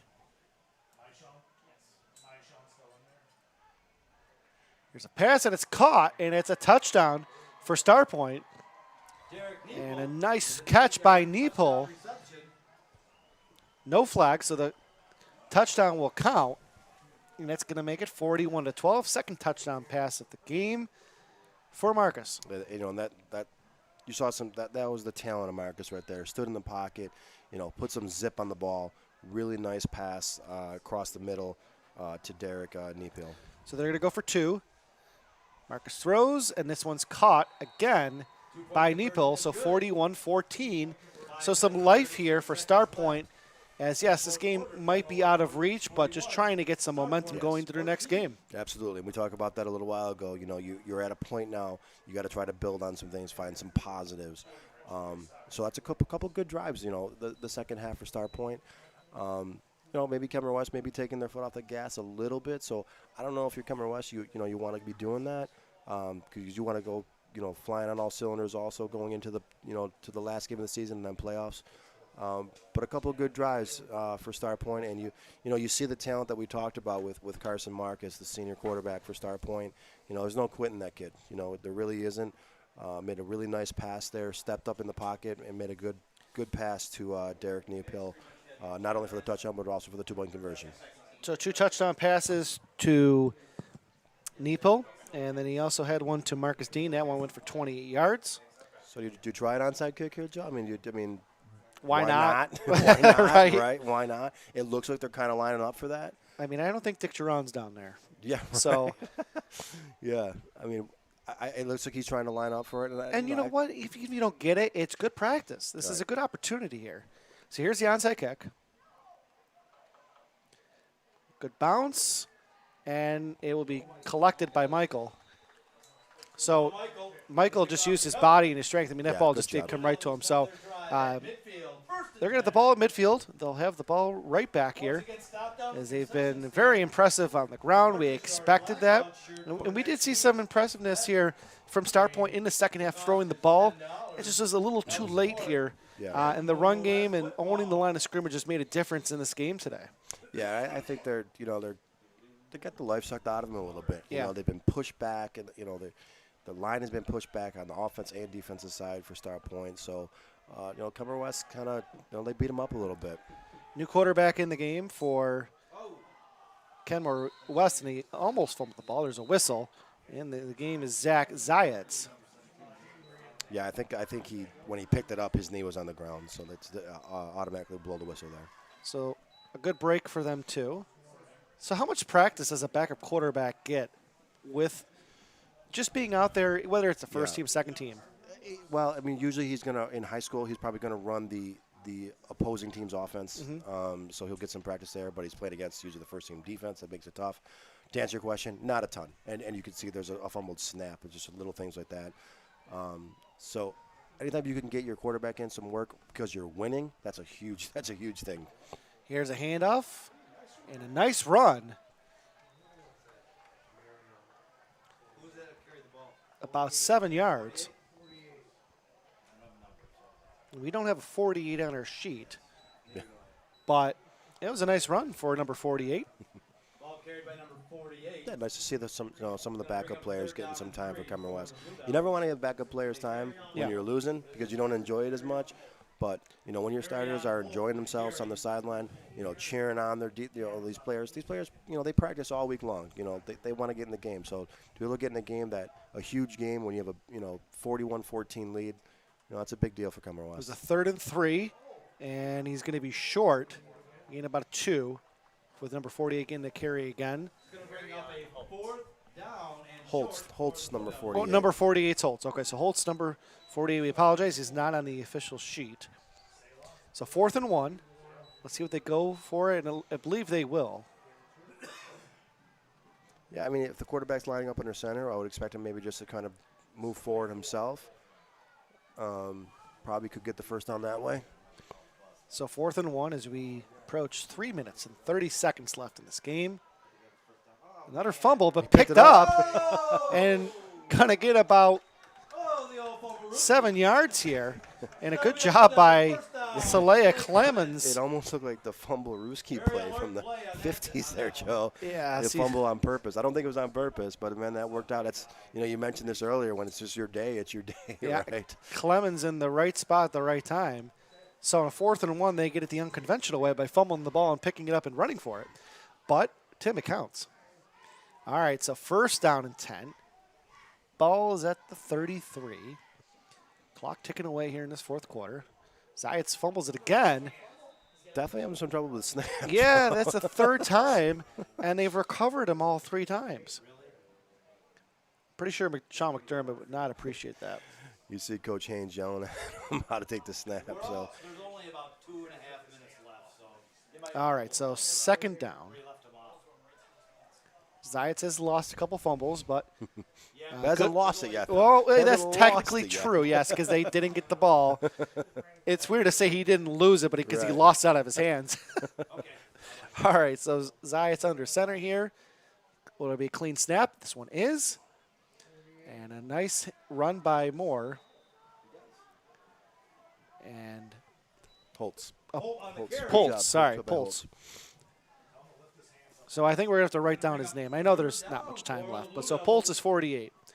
And that's going to bring up a 3rd down and 6. As we approach the 2-minute mark. No 2-minute warning in high school sports. Even though I think there should be. I agree with you on that one. I agree. I think there should be too. See, I'm one of those people that ask the why. Not, okay. So 3rd down and 6. Poltz getting the pitch. And it's going to be a 1st down. And, Tim, every time they run the ball, I'm just thinking of the rushing stats you're going to tell them at the end of the game of what the final is. Yeah, I mean, unofficially we're at 465 right now. I think they're probably going to kneel on it now. So, I mean, that's a heck of a game. So a minute 20 remaining here as we approach the 1-minute mark in a game that we'll talk about the end here has just been controlled by Kenmore West, and a much-needed win for them today. They're going to get it. Victory formation here, buddy. That's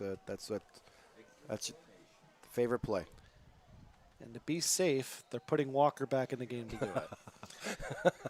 So that's okay. At the same time, he deserves to be out there. You know what I mean? Exactly. So, all right. So as we're under a minute, they're just going to kneel again here. 41-12 looks like to be the final. Or, sorry, 41-14. It's a little hard to see the scoreboard with where we're sitting. So 41-14. Has it been what you expected? We'll start from the Kenmore West side offensively with Atkins. Yeah, I mean, Kenmore West. I mean, they obviously after last week's 7 touchdown performance against North Tonawanda, I think the biggest shock is not the Kenmore West one that we talked about, the dominance of Kenmore West. Yeah. I mean, they dominated the ball on both sides of the ball. They dominated the line of scrimmage, which was really important, obviously, especially when you're a running team. But really, really impressed with the line game of Kenmore West. They had a game plan that they stuck to. And they're hitting on all cylinders. I keep saying that, but they really are going into rivalry week against Kenmore East and then, hoping to get in the playoffs. In a game Kenmore West needed to win for playoff implications, they do. Now, big game next week against Kenmore East, a rivalry matchup. It will matter. Atkins with 5 touchdowns, including a 70-yard touchdown run. He also had one of 46, 4 and 9. A couple touchdown passes from Marcus Dean from 28 and 9. But Bakari Lee, just a great job on the defense, and over 460 total rushing yards is going to do it. And you can't win when you give up that many yards against in the run game. So, all right. So what we're going to do is we're going to take a quick timeout. We're going to send. Oh, okay. Well, we're not going to send Tim down. Okay. So, Tim, final thoughts, real quick. Yeah, I'm really impressed today with Kenmore West. I'm really excited to see what they can do in the next couple of weeks. And Starpoint's got to bounce back. They bounced back last time on their last loss. Let's see if they can do it against Burgard next week, and see what they can do in the playoffs. Gentlemen, Francis, Tim, it's been my pleasure here to be with you today. Weather turned out to be a great day with the sun. Kenmore West wins 42-14. Thank you for listening to WNY Athletics. When you're ready to buy a home, start your search at howardhanna.com. You'll be the first to see new listings, find similar properties, and connect with a local Howard Hanna agent. Get started today at howardhanna.com. Being home.